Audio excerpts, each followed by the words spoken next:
wassalatu wassalamu ala asyrafil anbiya wal mursalin wa ala alihi wa sahbihi ajmain. Rabbi shrah li sadri wa yassir li amri wahlul 'uqdatam min lisani yafqahu qawli. Assalamualaikum warahmatullahi wabarakatuh. Saya Nurul Hidayah Assalamualaikum Zain warahmatullahi wabarakatuh. Abdullah, moderator forum pada pagi yang indah ini yang dibuat secara maya. Yang saya hormati Tuan Johari Buning, Presiden Sahabat, Timbalan Presiden 1, Timbalan Presiden 2, Barisan Majlis Tertinggi Sahabat, tenaga-tenaga pengajar, pelajar-pelajar Teratak Fitra, saudara-saudari, sidang penonton sekalian. Yang berbahagia, barisan panel forum undangan kita pada pagi ini, Ustazah Lilis Mulyani dan Al-Fadil Ustaz Muhammad Rifai Samsudin. Yang berusaha, Puan Khazrina Maya, Ketua Biro Pendidikan, selaku Biro yang menganjurkan forum pada kali ini. Salam sejahtera, salam sabar, salam teratak fitrah saya ucapkan kepada saudara dan saudari sidang penonton sekalian. Topik forum kita pada hari ini ialah Isra Mi'raj, satu tajuk yang sememangnya dinanti-nantikan oleh semua warga teratak fitrah. Sebelum mengupas tajuk ini dengan lebih mendalam lagi dan sebelum saya memulakan perbincangan pada hari ini, saya ingin memperkenalkan ahli-ahli panel kita kepada saudara dan saudari sekalian. Bersama saya adalah dua orang ahli panel yang tidak asing lagi di kalangan kita. Salam bersuah, pemanis kata, kini bermula budaya tradisi. Hebat pekerti, pintar bicara. Memperkenalkan ahli panel yang pertama, Ustazah Lilis Mulyani. Assalamualaikum Ustazah. Apa kabar? Waalaikumsalam Nurul, Alhamdulillah. Okey, berasal dari Bandung, Indonesia, berada di Sabah sejak tahun 1990 dan sekarang ini menetap di Tuaran. Menjawat jawatan sebagai pegawai dakwah Jahims, memegang segulung ijazah Usuluddin Dakwah. Ahli panel yang kedua ialah Al-Fadil Ustaz Muhammad Rifai Samsudin. Assalamualaikum Ustaz. Waalaikumsalam warahmatullahi wabarakatuh. Apa kabar? Alhamdulillah baik-baik. Alhamdulillah. Berasal dari Indonesia dan sekarang ini menetap di Petagas. Seorang guru Al-Quran dan mengajar agama Islam kepada mualaf di Teratak Fitra Sahabat.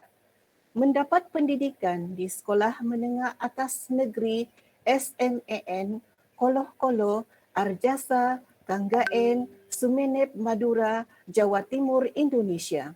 Begitulah sedikit latar belakang para panel forum kita pada kali ini. Alhamdulillah.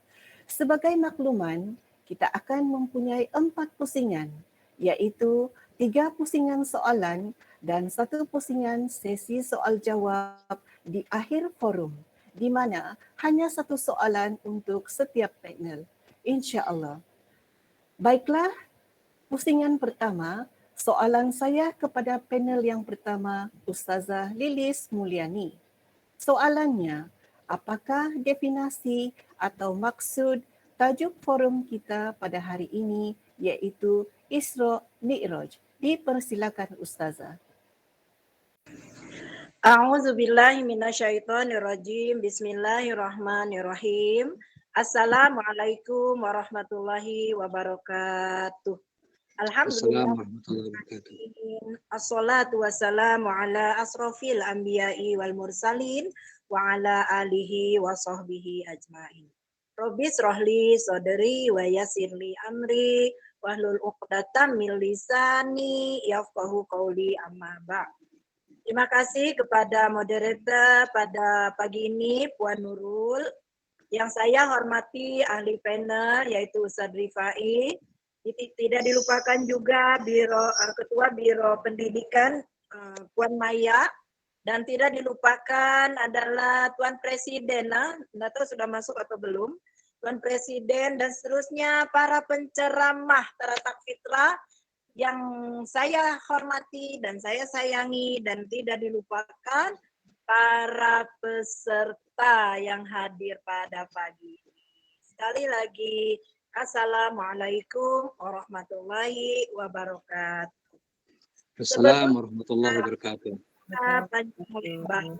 Apa itu Isra, apa itu Mi'raj? Alangkah baiknya kita bacakan dulu sebuah firman Allah yang terdapat di dalam surah Al-Isra itu sendiri ayat 1. Nah, jadi hadirin karena perhatikan ya. A'udzubillahi minasyaitonirrajim. Bismillahirrahmanirrahim. Subhanalladzi asra bi'abdihi lailan minal masjidil haram ilal masjidil aqsa allazi barakna haulahu linuriyahu min ayatina innahu huwas samiul basir. Sadaqallahul azim. Allah telah berfirman di dalam Al-Quran surah Al-Isra bahwa Maha suci Allah, Subhanallazi asra, maha suci Allah yang telah menjalankan hambanya, yaitu Nabi Muhammad SAW, kekasih kita, pada suatu malam, yaitu bermula dari Masjidil Haram di kota Mekah ke Masjidil Aqsa yang ada di Palestina, yang telah kami berkati di sekelilingnya. Ini Allah berfirman, tujuannya adalah untuk memperlihatkan kepada kita sebagai tanda-tanda kekuasaan Allah dan kebesaran kami. Sesungguhnya Allah Maha mendengar lagi Maha mengetahui. Nah, itu dasar hukum tentang peristiwa Isra dan Mi'raj. Jadi apakah yang dimaksud dengan Isra itu? Ada di dalam ayat tadi. Jadi Isra ini adalah perjalanan Nabi dari Masjidil Haram di kota Mekah ke Masjidil Aqsa di Palestina dalam masa 1 malam. Yaitu bermula dikabarkannya, diceritakan oleh para ulama, yaitu bermula daripada 6 petang sampai ke 6 pagi. Jadi itu namanya Isra. Jadi Mi'raj ini adalah naik tangga Rasulullah Shallallahu Alaihi Wasallam daripada Palestina tadi, dari Baitul Muqaddis tadi naik ke langit, limpas lagi langit ke-7, sampailah ke Sidratul Muntaha untuk berjumpa dengan Allah Subhanahu wa taala, menerima perintah sholat. Itu diantara makna daripada Isra Mi'raj itu sendiri. Hadirin yang dirahmati Allah Subhanahu wa taala, peristiwa Isra dan Mi'raj ini memerlukan keyakinan yang tajam. Karena apabila kita tidak meyakini tentang kekuasaan Allah Subhanahu wa taala, maka kita akan rasa terpikir, betulkah Tuhan? Satu malam boleh pergi langit melimpasi tingkat ke-7, lepas itu naik lagi ke Sidratul Muntaha, betulkah? Mungkin kita akan bercakap begitu. Bahkan ketika Rasulullah Shallallahu Alaihi Wasallam pulang melaksanakan Isra Mi'raj, apabila ditanya esoknya oleh sahabat, banyak sahabat yang tidak percaya. Bahkan dia mengatakan, betul gak yang kamu cakap itu? Ataupun kamu ini cuman mimpi saja, ataupun saja-saja asal bercakap. Begitulah yang dikatakan oleh para sahabat yang kurang mengimani tentang kepercayaan tentang adanya Isra Mi'raj tadi. Jadi ini memerlukan logik, yang logik akal, kemudian yang mesti mengimani daripada hati. Karena apabila kita hanya untuk memikirkan luaran saja, tidak memikirkan tentang keimanan, memang benda itu akan mustahil, kan? Bayangkan satu malam dari Masjidil Haram ke Masjidil Aqsa itu memerlukan masa yang lama, kan? Tetapi ini bukan lagi sampai di Masjidil Aqsa, tapi dia naik lagi berjumpa dengan Allah Subhanahu wa taala, menerima perintah sholat 5 waktu. Walau begitu, puan-puan, Jangan heran, disebutkan di dalam ayat tadi, ini tujuannya untuk Isra Mi'raj itu untuk memperlihatkan kepada kita semua sebagai tanda-tanda kekuasaan Allah dan kebesaran Allah Subhanahu wa taala. Jadi untuk makluman hadirin semua, ketika Nabi Muhammad Shallallahu alaihi wasallam diangkat oleh Rasulullah tidak keseorangan, tetapi ditemani oleh malaikat Jibril. Jadi malaikat Jibril senantiasa menemani baginda Rasulullah Shallallahu Alaihi Wasallam. Jadi setiap perjalanan ini Rasulullah berhenti untuk melaksanakan sholat. Jadi pada waktu malam itu Rasulullah singgah di satu tempat. Malaikat kata, ya Rasulullah, kita berhentilah dulu di sini, laksanakanlah sholat dua rakaat, sholat sunat 2 rakaat. Maka Rasulullah pun sholatlah. Lepas itu, selepas sholat, maka malaikat bertanya, ya Muhammad, tahukah di mana kamu sholat tadi? Nabi Muhammad kata, ya Jibril, saya tidak tahu di mana tadi saya melaksanakan sholat. Maka malaikat Jibril kata, yang kamu tadi melaksanakan sholat 2 rakaat itu adalah di Madinah, di mana suatu hari nanti kamu akan berhijrah ke Madinah, disitulah tempat kamu tinggal masa akan datang, begitu. Kemudian jalan lagi, bayangkan pada satu malam nih jalan lagi. Lepas itu di mana lagi Rasulullah berhenti dan disuruh melaksanakan sholat sunat oleh malaikat Jibril, yaitu di Bukit Tursina, di mana bukit itu adalah tempat Nabi Musa alaihissalam untuk dia beribadah, kan? Oke, jalan lagi. Kemudian berhenti lagi satu tempat, maka dia melaksanakan sholat sunat 2 rakaat di Bethlehem, yaitu tempat Nabi Isa dilahirkan. Dan yang last sekali adalah Nabi Muhammad Shallallahu Alaihi Wasallam berhenti di Masjidil Aqsa.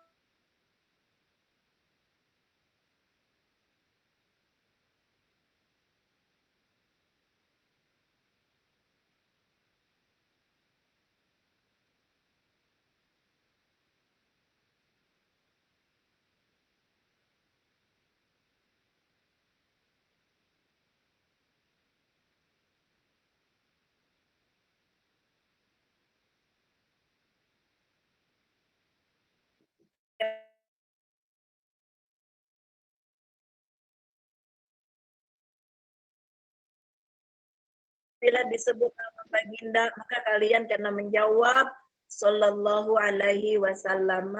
Jadi sekarang ini dapat ya buka mic, dalam ini sejak buka cakap sendiri tetap mic. Apabila disebut Rasulullah, Bapak Sallallahu Wasallam itu sebagai kita kepada baginda Rasulullah yang maha hebat, yang maha agung. Karena baginda sahaja yang diperbolehkan oleh Allah Subhanahu wa taala naik ke Sidratul Muntaha, berjumpa dengan Allah Subhanahu wa taala untuk menerima perintah salat. Sedangkan malaikat, orang yang hebat kan, malaikat tidak pernah buat silap pun, tidak diperuntukkan. Ini khas untuk kekasih Allah, untuk yang kita sayang, yaitu Nabi Muhammad Shallallahu Alaihi Wasallam.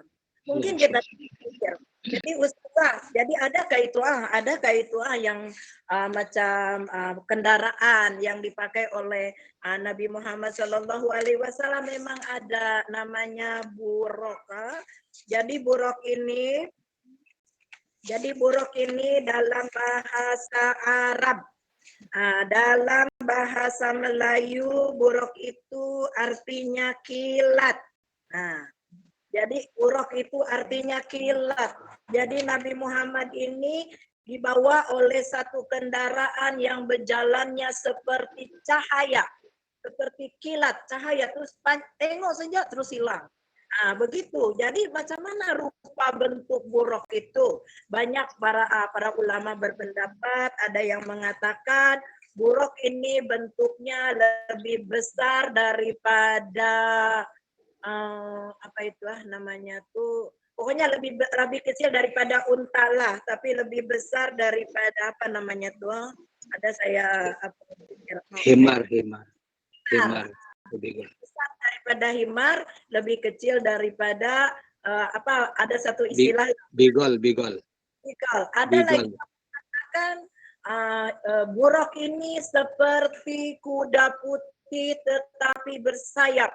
Oh, hebatnya seperti ada yang mengatakan seperti kuda putih bersayap. Jadi apabila terbang, apabila berjalan, dia macam sayapnya seperti burung. Itulah kendaraan yang dibagi oleh Allah Subhanahu wa taala untuk membawa baginda Rasulullah Shallallahu alaihi wasallam pada satu malam, yaitu malam Isra dan Mi'raj. Jadi hadirin yang dirahmati Allah Subhanahu wa taala, jadi benda itu kena yakin. Macam contoh sajalah, ini contoh saja kan. Oke, ini supaya kita macam logik akal lah, supaya kalian lebih memahami tentang konsep Isra Mi'raj. Tapi mesti juga kita yakin karena benda itu ada di dalam ayat Al-Qur'an yang saya bacakan tadi kan. Tapi logik akalnya begini. Contoh, saya ini di Tamparuli. Lepas tuh saya ini makan kue. Tiba-tiba mungkin ada semut ini masuk di dalam saya ataupun di dalam mungkin dalam poket baju saya. Lepas tuh saya jalanlah pergi kota Kinabalu. Sampai di kota Kinabalu, maka semut itu keluarlah kan daripada bag saya ataupun dalam poket saya. Kemudian sampai di kota Kinabalu, jadi si semut itu bercerita dengan kawan dia. Mut, kamu tahu kah? Aku tadi dari Tamparuli, sekarang aku di Keke. Dia bilang, kau percaya kah aku di Keke? Jadi si semut ini kawannya bertanya, kamu mabuk kah kamu? Kamu ini kalau berjalan begitu pelan, takkan kamu boleh sampai di Keke. Kamu ini penipu, bah. Kamu ini bohong, bah. Dia cakap si semut kan. Ini lagi bah. Terus dia bilang si semut, kok tidak percaya? Aku tadi tinggal di Tamparuli. Enggak, aku percaya. Kenapa aku boleh datang ke sini? Pasal aku masuk di pocket baju Ustazah Lilis. Ustazah Lilis bawa kereta. Jadi sudah sampai di Keke, keluarlah aku. Kau percaya? Maka si semut kata kawannya, oh kalau begitu aku percaya. Tapi kalau jalan kaki aku tidak percaya. Baru saya depan rumah pun sudah kau kena giles kereta. Dia bilang begitu. Ini logik akalah. Jadi hadirin yang dirahmati Allah Subhanahu wa taala, itulah peristiwa ataupun makna daripada Isra Mi'raj itu sendiri.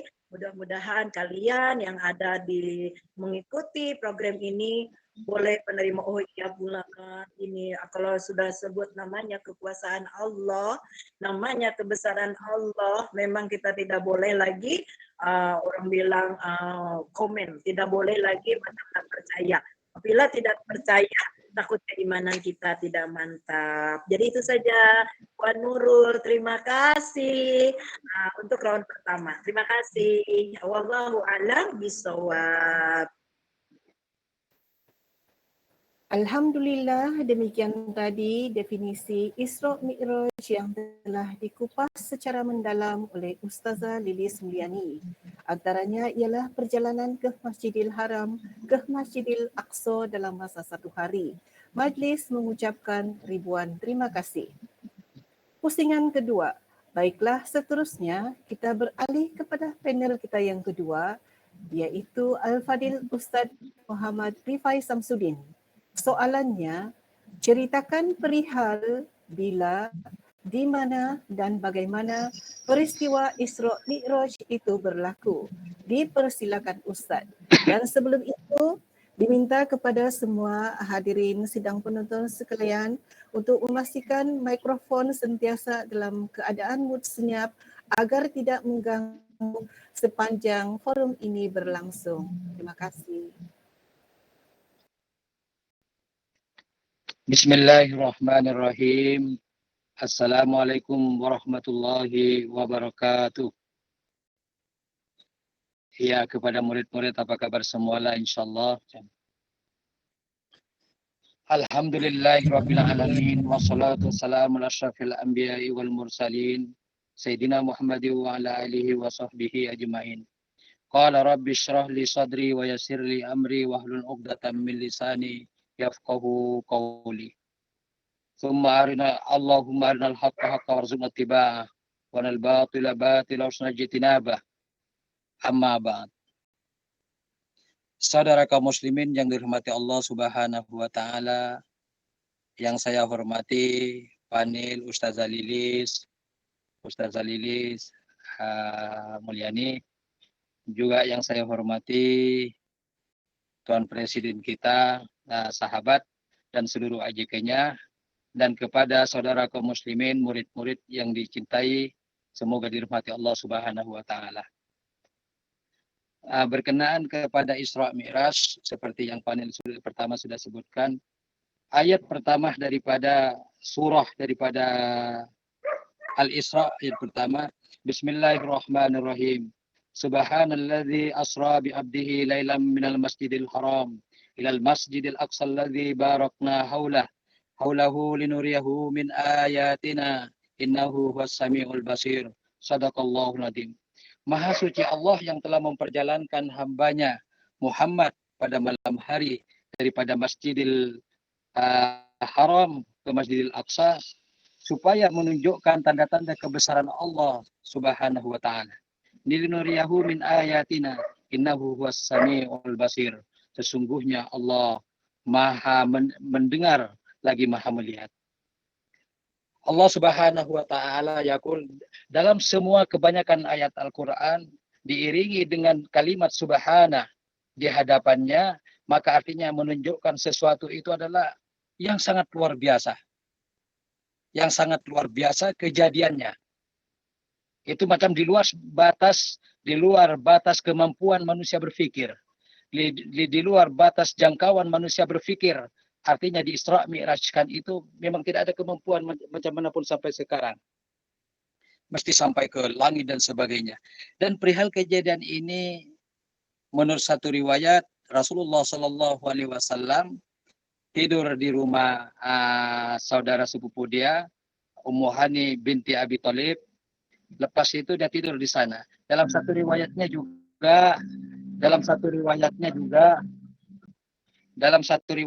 juga dia dikatakan Rasulullah SAW tidur di Ka'bah bersama pamannya Hamzah bin Abdul Muttalib dan Ja'far bin Abi Thalib. Itu satu kedua riwayatnya. Yang ketiga riwayatnya Rasulullah SAW tidur di rumahnya sendiri. Tapi ini menurut para ulama semua artinya no problem. Semua saling mendukung, antaranya kesahihan pendapat semua ini. Saudara kaum muslimin yang dirahmati Allah Subhanahu wa taala. Itulah dia, maksudnya dia kejadian yang amat luar biasa. Dicontohkan sangat luar biasa karena dia Rasulullah diperjalankan pada malam itu daripada Masjidil Haram. Masjidil Haram ditafsirkan para ulama yang di ayat ini adalah Makkatul Mukarramah.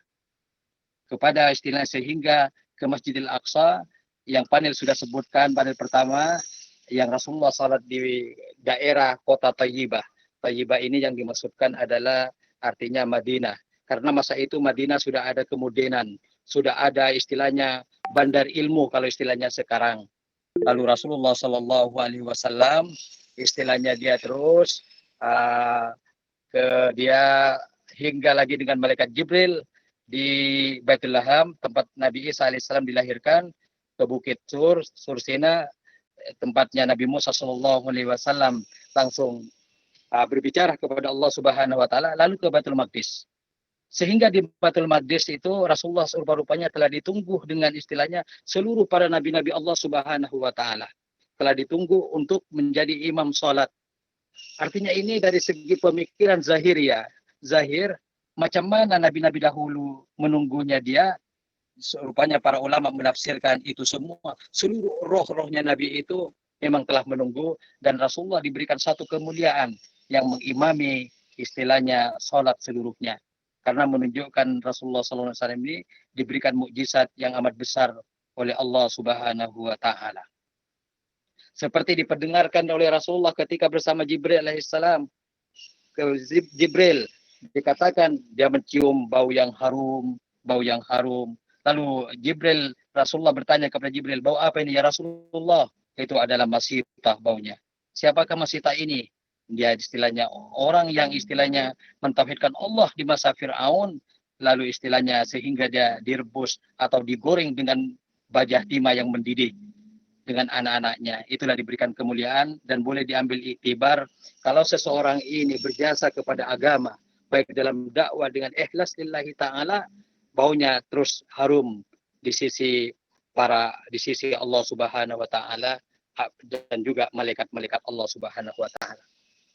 Dan seterusnya Ustadz yang masa ini istilahnya terus disambungkan, dia naik ke langit dengan disebut Mi'raj. Mi'raj di sini diangkatnya Nabi Muhammad sallallahu alaihi wasallam dengan ada tangga dan diteruskan dengan naik burak, terus berperingkat naik langit pertama. Naik langit pertama, Jibril dengan Nabi Muhammad SAW, Jibril telah memberikan salam kepada malaikat yang menjaga pertama itu. Akhirnya dijawab dengan malaikat dan bertanya, apakah Rasulullah SAW, Nabi Muhammad telah diutus? Jadi dijawabnya, ya sudah diutus dan ini atas perintah Allah Subhanahu Wa Taala. Maka dibukakanlah istilahnya pintu langit yang pertama, berjumpa Nabi Adam alaihissalam. Nabi Adam ini dia ada satu riwayat menurut Imam Syuhaili, memang dia handsome-nya luar biasa lah. Kalau dikatakan Nabi Yusuf alaihissalam handsome dengan kecantikan wajahnya, Nabi Adam memang super power, dikatakan macam itu, ada riwayatnya. Nabi Yusuf istilahnya ibaratnya diberikan Allah kehansoman itu, dia separuh daripada kehansoman Nabi Adam salam. Lalu ketika Nabi Adam berdiri itu, Nabi Muhammad melihatnya di antara di sebelah kiri dan kanannya ada bintik hitam, bukan di badan Nabi Adam. Ada di situ ada tanda tempat Nabi Adam itu, yang sebelah kanan ada bintik hitam, di sebelah kiri ada bintik hitam. Bila Nabi Adam menoleh kepada sebelah kanan ini dikatakan, terus Nabi Adam tertawa dan tersenyum. Bila Nabi Adam istilahnya menoleh ke sebelah kiri, itu dikatakan menangis Nabi Adam alaihissalam. Lalu Nabi Muhammad SAW bertanya kepada Jibril, kenapa Adam begitu ya Jibril? Bila menoleh ke kanan dia tertawa dan tersenyum, ke kiri menangis. Wahai Muhammad, sesungguhnya Nabi Adam bila ke kanan menoleh itu, dia melihat istilahnya roh-roh umatnya, roh-roh anak cucunya, anak cicitnya, istilahnya yang dia berada di surga Allah Subhanahu Wa Taala. Lalu ketika menoleh ke sebelah kiri dikata Nabi Adam alaihissalam melihat roh-roh segala istilahnya ini, anak cucunya, umatnya seluruhnya ini dikata berada disiksa oleh Allah Subhanahu Wa Taala.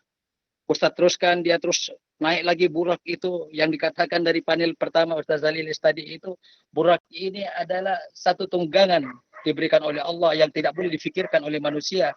Dengan dia dikatakan kecepatan dia sejauh mata memandang.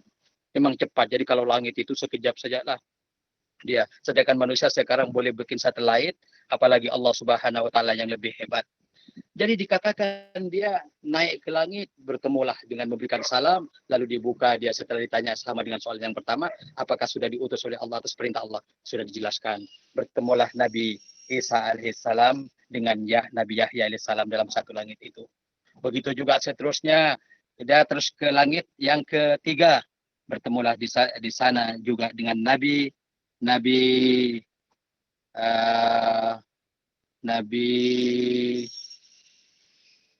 setelah Nabi Idris alaihissalam. Dia teruslah begitu peringkatnya, yang di terakhirnya itu dia berjumpa di tingkat istilahnya bertemu dengan Nabi Yusuf alaihissalam.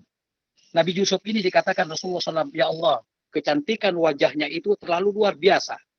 Terlalu luar biasa kecantikan Nabi Yusuf alaihissalam ini. Tapi Imam Ash-Shahil, Ustaz pernah baca dalam satu kitab menerangkan, ketika Rasulullah Isra Mi'raj ini limpas di hadapan Yusuf dan ada kerinduan seorang para nabi ini bersaudara, kerinduan kepada Nabi Muhammad SAW, dikatakan sesungguhnya Yusuf ini mempunyai kesempurnaan yang kecantikannya. Tapi Imam Ash-Shahili mengatakan, dikatakannya separuh dari kecantikan Nabi Adam alaihissalam. Semuanya Nabi Adam. Jadi maksudnya Nabi Adam ini sangat luar biasa karena disebutkan dalam Al-Quran, karena sesungguhnya Adam alaihissalam itu diciptakan miyadillah, artinya dari tangan Allah Subhanahu Wa Taala sendiri. Kehansomannya Nabi Yusuf ini dikatakan seandainya seseorang itu duduk bersebelahan Nabi Yusuf, di sebelahnya dia pun tidak handsome, dia ikut pun handsome, dia punya mukjizat. Allah teruskan perjalanan Nabi Muhammad SAW dengan malaikat Jibril dengan burak tadi itu ke langit keempat, bertemu dengan Nabi Idris salam, memberikan salam tegur, assalamualaikum kepada Nabi Idris dan seterusnya. Lalu yang kelima, berjumpalah istilahnya dengan Nabi Harun alaihissalam di tingkat kelima. Begitulah dia persaudaraan dia yang begitu hebat. Jadi sesuatu yang tak mungkin itu dalam Islam, dalam pandangan Allah Subhanahu wa taala, dengan takdir Allah Subhanahu wa taala, semuanya itu berlaku. Satu contoh, Ustaz memberikan satu contoh tentang mukjizat-mukjizat Allah. Macam mana yang disebutkan api ini sampai sekarang panas. Tidak ada yang membuktikan satu sains, satu kajian api ini boleh jadi sejuk. Tapi ketika Nabi Ibrahim alaihissalam dibakar tapi menjadi sejuk karena Allah perintahkan api. Ini dijelaskan dalam Al-Quran surat Al-Anbiya ayat 69. Al-Anbiya first ayatnya 69. Allah berfirman, Bismillahirrahmanirrahim. Qala ya naru kuni bardaw wa salaman ala Ibrahim. Allah telah berfirman, wahai api, menjadi sejuklah, menjadi dinginlah engkau, dan berikanlah keselamatan ke atas Ibrahim. Jadi maksudnya di luar jangka pikiran manusia, apa-apa ini boleh berlaku. Begitu juga dengan Isra Mi'raj yang begitu hebat, yang begitu satu kemuliaan dan kebesaran kepada Rasulullah SAW dan menjadikan umatnya umat terbaik, adalah itu semuanya bagi Allah perkara yang biasa. Allah Subhanahu wa taala menyebutkan juga, aku ciptakan Adam alaihissalam dan Hawa langsung tiada bapa. Tapi bagi bahasanya sekarang orang putih, no problem bagi Allah Subhanahu wa taala. Semuanya langsung dikontrol oleh Allah Subhanahu wa taala. Jadi begitulah api itu hakikatnya panas, tapi Nabi Ibrahim kesejukan. Pasal karena untuk menampakkan kepada umat di ketika itu di Nabi Ibrahim, dia keingkarannya yang istilahnya kezalimannya itu diberikan tanda-tanda kebesaran Allah bahwa Allah Maha berkuasa, Allah melindungi hambanya dan rasulnya. Diteruskan kita kepada Rasulullah Sallallahu Alaihi Wasallam naik berjumpalah dengan Nabi Musa Alaihissalam. Setelah berjumpa Nabi Musa Nabi begitu juga di langit kelima Nabi Harun, dan di langit keenam istilahnya Nabi Musa Alaihissalam. Terus Rasulullah Sallallahu Alaihi Wasallam terus naik lagi ke langit 7. Di situ ibarat Ustaz berikan kesimpulan, disitulah dia bertemu dengan Nabi Allah Ibrahim alaihissalam. Nabi Allah Ibrahim alaihissalam pada ketika itu dikatakan di langit ke-7 ini, yang last point di sini, langit ke-7, Nabi Ibrahim dalam keadaan bersandar di Baitul Ma'mur. Baitul Ma'mur ini satu tempat yang dimana seluruh malaikat itu bertawaf. Malaikat bertawaf. Dikata more than 70,000 malaikat Ruhul Kudus dikata tawaf di sana. Baitul Ma'mur ini, tempat malaikat tawaf ini, dikatakan lebih kurang 70.000 dalam setiap harinya malaikat itu bertawaf. Tidaklah keluar dari Baitul Ma'mur, malaikat itu tidak kembali dan diganti dengan malaikat yang lain. Nabi Ibrahim alaihissalam di situ bersandar, lalu dihampiri dengan Nabi Muhammad sallallahu alaihi wasallam. Nabi Muhammad memberikan salam kepada bapaknya Muslim seluruh Nabi ini.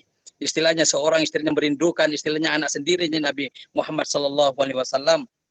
Jadi setelah perpisahan Nabi Ibrahim dengan Nabi Muhammad SAW mau naik ke Sidratul Muntaha, Nabi Ibrahim sempat menasihati, wahai Muhammad, berikanlah dikata advice pengajaran kepada umatmu, ataupun tanamlah tanaman di surga, dikata Nabi Ibrahim alaihissalam. Suruh menanam itu tanaman di surga.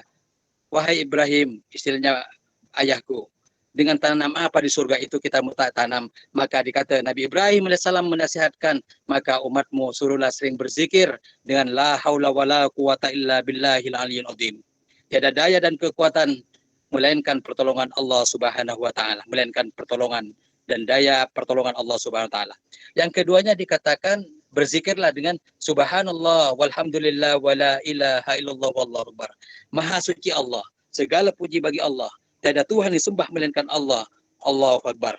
Itu dikatakan antaranya zikir-zikir untuk memberikan pahala besar di sisi Allah.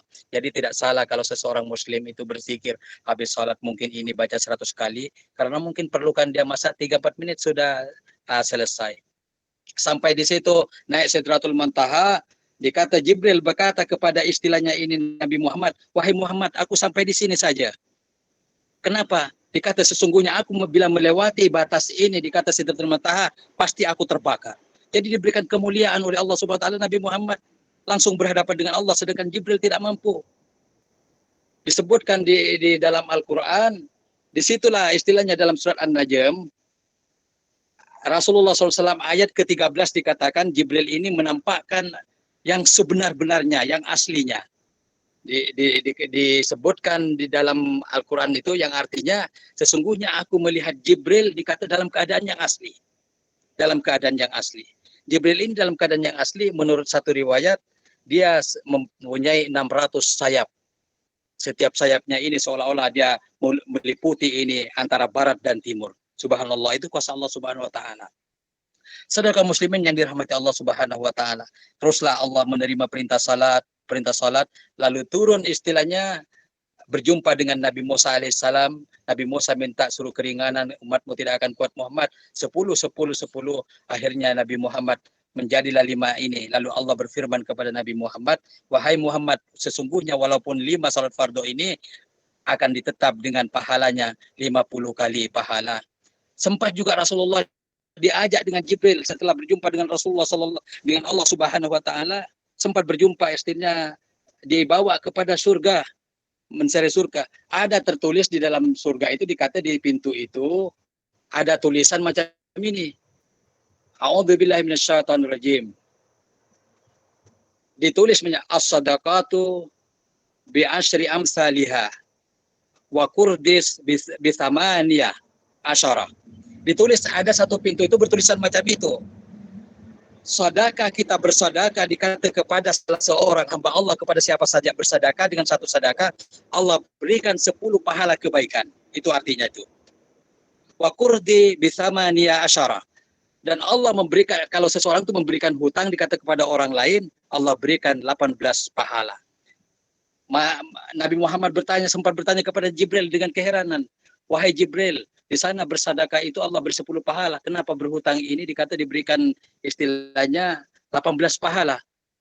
Dikata, wahai Muhammad, kalau bersedekah itu dikata sesungguhnya orang tidak, kadang-kadang ada yang tidak memerlukan itu barang sedekah tadi itu. Artinya ada orang kecukupan. Ada orang yang berkecukupan dirinya, tapi orang itu kebetulan bersedekah. Tapi dikata ketika orang itu dikata berhutang, artinya pada saat itu orang itu sangat memerlukan, sangat emergensi, ada memerlukan. Jadi dikata Allah gandakan pahalanya.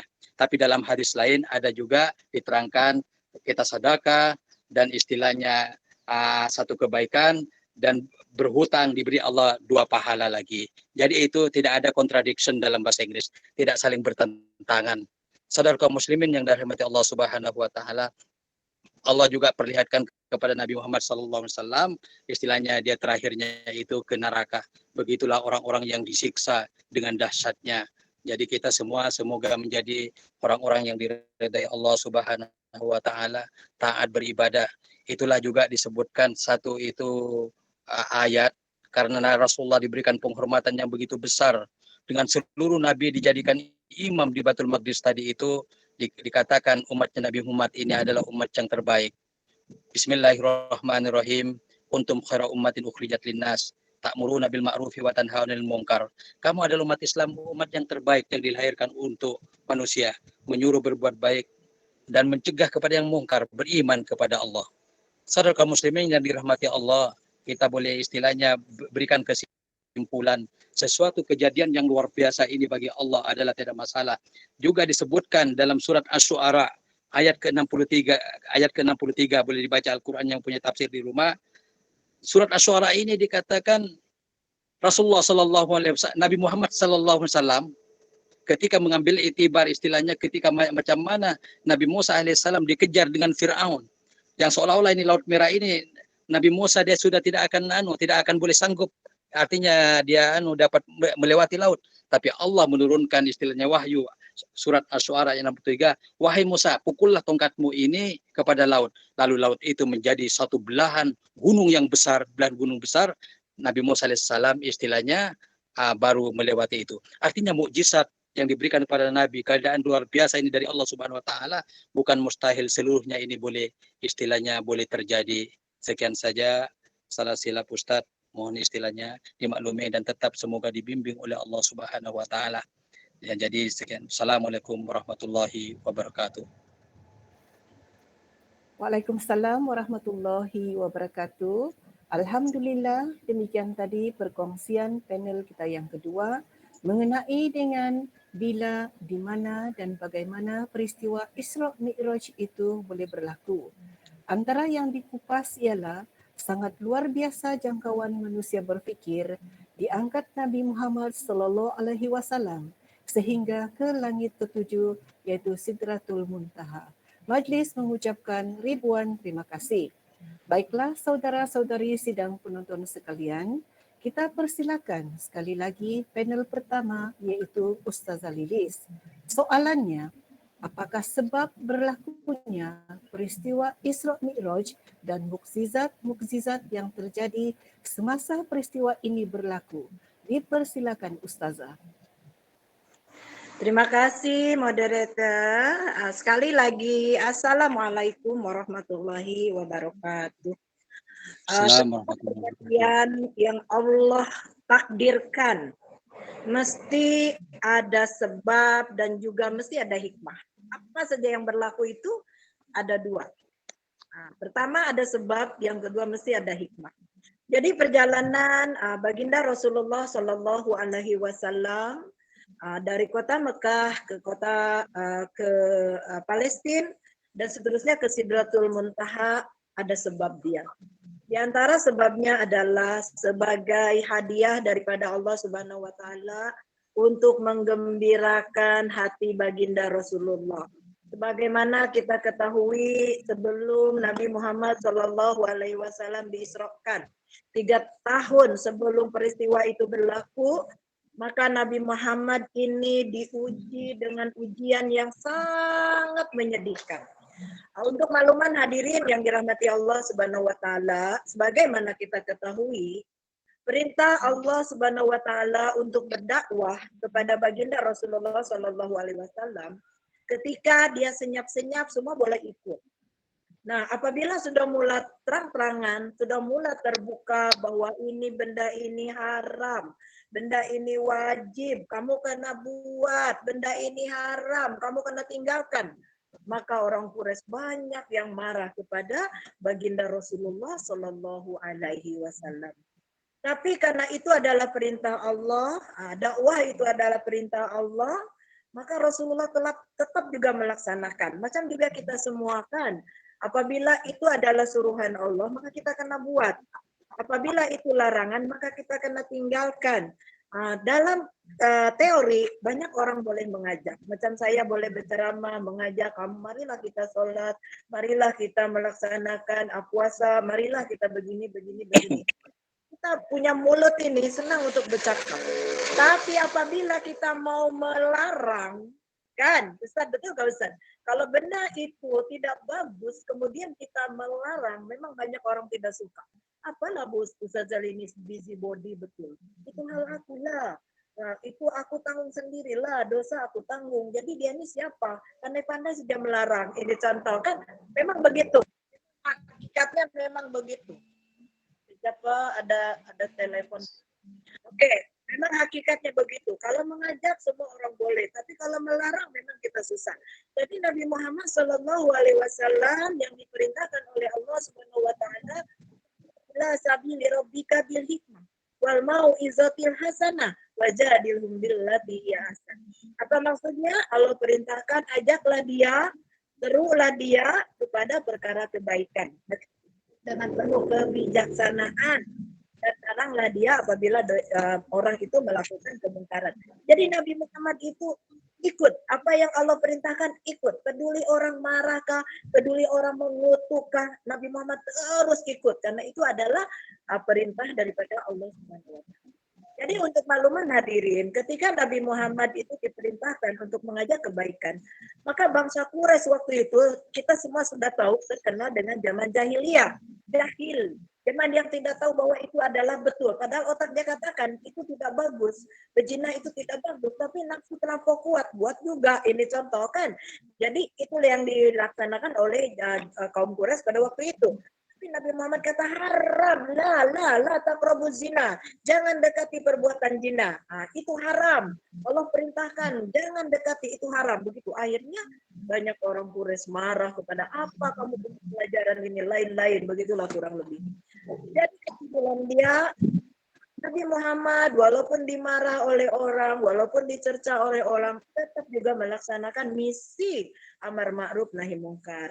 Tetapi orang yang kuat di belakang tabir adalah istrinya yang bernama Siti Khadijah dan bapak saudaranya yang bernama Abu Thalib. Nah, itu kalau kita berdalih, mungkin Nurul pun paham bahwa kita mengajak kebaikan kan Nurul, kita buat activity tidak boleh keseorangan kan Nurul, mesti ada di belakang kita, mesti ada orang kuat di belakang kita. Macam juga saya kalau berceramah tidak boleh juga saya ke seorang, mesti ada driver yang mengantar, betul kan tidak? Ada driver yang mengantar, kemudian adalah perkara-perkara yang tentang kejayaan dakwah itu sendiri. Begitu juga baginda Rasulullah dalam menyebarkan dan menyokong dakwah Islamiyah itu ada istrinya yang bernama Siti Khadijah. Siti Khadijah ini orang yang banyak duit. Bisnis woman, bukan lagi milioner tapi bilioner. Orang kaya di negeri Arab. Jadi sebagian hartanya itu ditopap untuk dakwah Nabi Muhammad Shallallahu Alaihi Wasallam. Yang kedua, pacinya yang bernama Abu Thalib, dia yang akan memastikan perjalanan dakwah itu lancar. Kalau ada orang marah kepada Nabi Muhammad Shallallahu Alaihi Wasallam, pacinya yang duluan ke depan. Jangan kamu marah sama dia. Kalau kamu berani lawat dulu aku, kurang lebih macam itulah. Jadi Nabi Muhammad itu, walaupun banyak orang tidak suka, tetapi orang kuat ada di belakang tabir, akhirnya dakwah itu berjalan. Tetapi dengan kuasa Allah Subhanahu wa taala, tiba-tiba istrinya meninggal. Kemudian selepas istrinya meninggal, bapak saudaranya pun meninggal. Sehingga Rasulullah macam rasa, ya Allah, ya Tuhan, siapa yang menyokong aku punya kejayaan ini, begitu kan? Maka sedihlah apabila kedua orang yang kuat di belakang tabir Nabi Muhammad Shallallahu Alaihi Wasallam tiada, maka orang Quraisy makin berani macam buat perkara yang menyakitkan Rasulullah Shallallahu Alaihi Wasallam karena tidak ada orang yang bisa, kurang lebih macam itu. Jadi akhirnya maka orang Quraisy itu membuat satu tekatan kepada baginda Rasulullah. Dia kata, mulai hari ini kamu tidak boleh menjual makanan kepada Rasulullah dan kepada umat Islam. Buat sekatan ekonomi, begitulah kurang lebih. Jadi apabila orang Islam membeli barang, dia bilang tidak, saya jual sama kamu. Begitu. Akhirnya kelaparan lah tuh kan, kelaparan. Lepas itu Nabi Muhammad menangis, ya Allah, ya Tuhanku, tolonglah aku, ya Allah. Kalau Nabi Muhammad ini dia salah, tapi Nabi Muhammad tidak boleh melihat sahabat-sahabatnya kelaparan begitu. Jadi akhirnya Nabi Muhammad dia dari buat apa-apa, akhirnya dia pergi ke Taif. Dia pergi ke Taif, tujuannya selain dia berdakwah juga untuk melihat masjid Taif. Mudah-mudahan ada makanan yang mau diambil, kemudian ada untuk meneruskan hidup, kurang lebih. Tetapi apa yang berlaku di Taif? Subhanahu wa ta'ala, penderitaan Rasulullah luar biasa. Sampai saja maka sahabat itu melempar Rasulullah dengan batu. Maka sahabat macam orang Taif itu melempar sahabat, melempar Rasulullah sendiri. Banyak orang yang bayangkan itu sudah kelaparan, mencari makan, mencari datang, terus kita bukan lagi apa kabar kamu, oke kamu dan sebagainya, tiada, tetapi datang saja rombongan terus dilempar oleh batu. Nabi terus terjatuh. Puan-puan pergi ke Taif. Ada di situ satu tempat namanya tempat pokok satu inilah, bahkan istilahnya tuh satu macam ladang lah, satu ladang yang dia tidak ditanam apa-apa, terus kita batukan, tapi dia diabadikan lah begitu.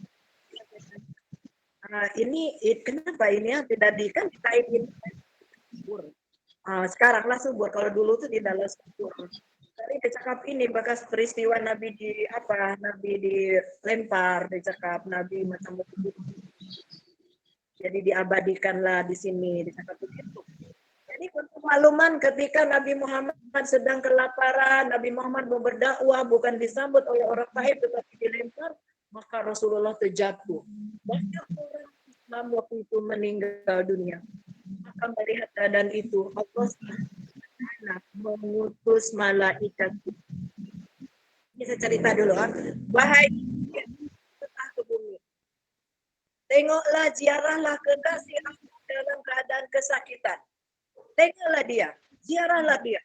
Maka malaikat Jibril pun turun ke bumi, kemudian melihat keadaan Rasulullah Shallallahu Alaihi Wasallam yang sedang berlumuran darah, yang sedang lemah, banyak orang itu gugur, macam dilempar tuh kan banyak yang bercedera begitu.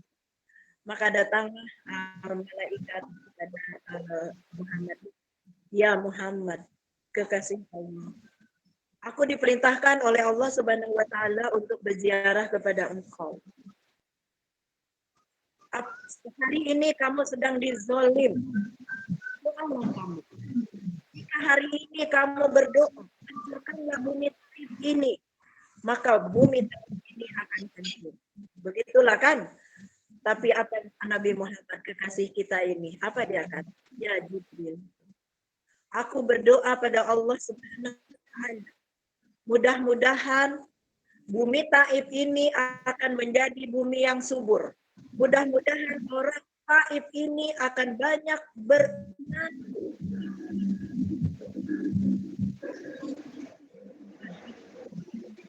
Oleh Nabi Muhammad Shallallahu Alaihi Wasallam. Akhirnya melihat keadaan begitu, akhirnya ceritanya Nabi Muhammad itu pun macam dibersihkan badannya, oke, mati, kemudian pulang lagi ke kota. Jadi melihat keadaan begitu, penderitaan demi penderitaan, cari makan tidak boleh. Wah, sekarang nih ujian ini makanan di rumah ada, cuman tidak banyak lah bahkan. Ada, tapi alhamdulillah juga. Jadi Nabi Muhammad nih sudah berkali makan, perut pun sudah keroncong, tapi tetap juga ibadah, tetap juga sholat, tetap juga dia beribadah. Berdoa kepada Allah Subhanahu wa taala, tidak menyalahkan hati.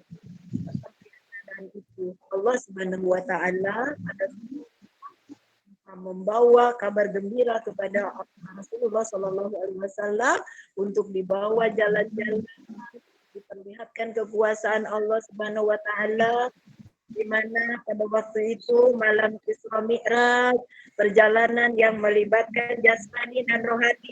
Jadi ada yang bertanya, Ustazah, rohani sejak jasadnya ada di Mekah, dikatakan ada baca soalan tidak. Sebenarnya Mi'raj adalah perjalanan jasmani, badan. Apa rohani ini? Roh yang diperlihatkan oleh Allah Subhanahu wa taala, roh-roh yang sudah meninggal. Tadi Ustaz sudah menceritakan Nabi Muhammad berjumpa dengan roh Nabi Yusuf yang begitu handsome, berjumpa dengan roh Nabi Adam yang begitu handsome, roh Nabi Ibrahim yang kuat ibadah. Itu sebenarnya roh. Jadi ketika di Sidratul Muntaha, semua menunggu roh-roh itu menunggu Nabi Muhammad Shallallahu Alaihi Wasallam untuk melaksanakan sholat. Itu jasad dan roh sebagai jawaban tadi, jasad dan roh. Jadi itu dia punya asbab dia. Kenapa Nabi Muhammad diberi penghibur oleh Allah Subhanahu wa taala supaya penderitaan yang dialami oleh baginda Rasulullah suatu hari akan mendapatkan kebahagiaan. Apa yang Allah perlihatkan ketika Nabi Muhammad Isra Mi'raj? Nabi Muhammad diperlihatkan oleh Allah Subhanahu wa taala ada sekumpulan manusia. Hari itu tanam pokok, hari itu tumbuh juga pokok, hari itu juga keluar daun, keluar buah. Akhirnya hari itu juga orang banyak memakan daripada pokok yang baru ditanam tadi. Maka Rasulullah pun bertasbih, subhanallah. Ya Jibril, apakah yang pernah dilakukan oleh umatku sehingga Allah bagi kelebihan yang luar biasa? Maka dikatakan oleh malaikat Jibril, ya Muhammad, inilah yang akan diberi balasan kepada orang yang sentiasa berjihad. Seperti engkau sentiasa berjihad menegakkan kebaikan, melarang kemungkaran. Kamu walaupun kamu sengsara, kamu suka menafkahkan sebagian harta. Ya, itu Nabi Muhammad. Orang bilang kan tidak pikir diri, tetapi pikir umat dia. Itu Nabi Muhammad. Maka inilah yang Allah akan bagi balasan kepadamu, wahai Muhammad, nanti di akhirat nanti. Dan juga kepada umatmu. Siapa umatmu? Kita semua. Siapa kita semua? Kita yang selalu berdakwah, selalu amar ma'ruf, walaupun orang tidak suka dengan kita terus saja berdakwah kan. Kemudian walaupun kita sengsara, tetapi ada sebagian harta masih bisa kepada orang lain kan. Itu yang akan dibagi oleh Allah SWT. Dan Allah perlihatkan salah satunya ketika Oke, satu lagi, sedikit lagi.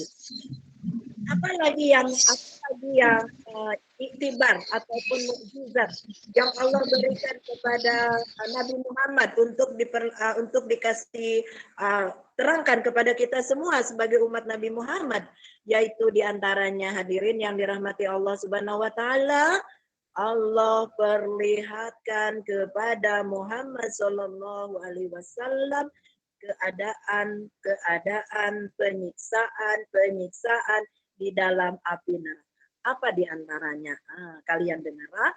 Yang pertama,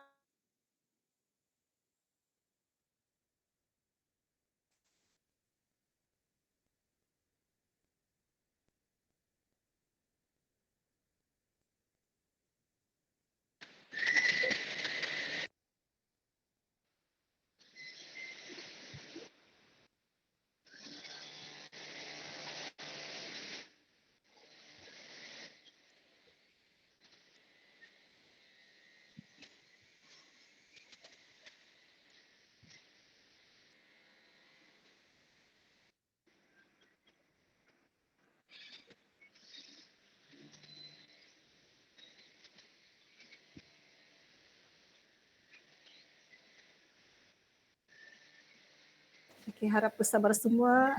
Nampaknya Ustazah Lilis punya line hilang seketika.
Nampaknya Ustazah Lilis terkeluar sudah.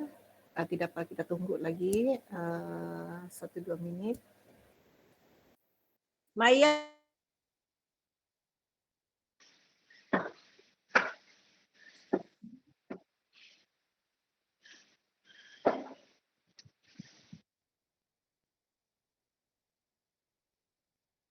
keluar pula aku, Maya.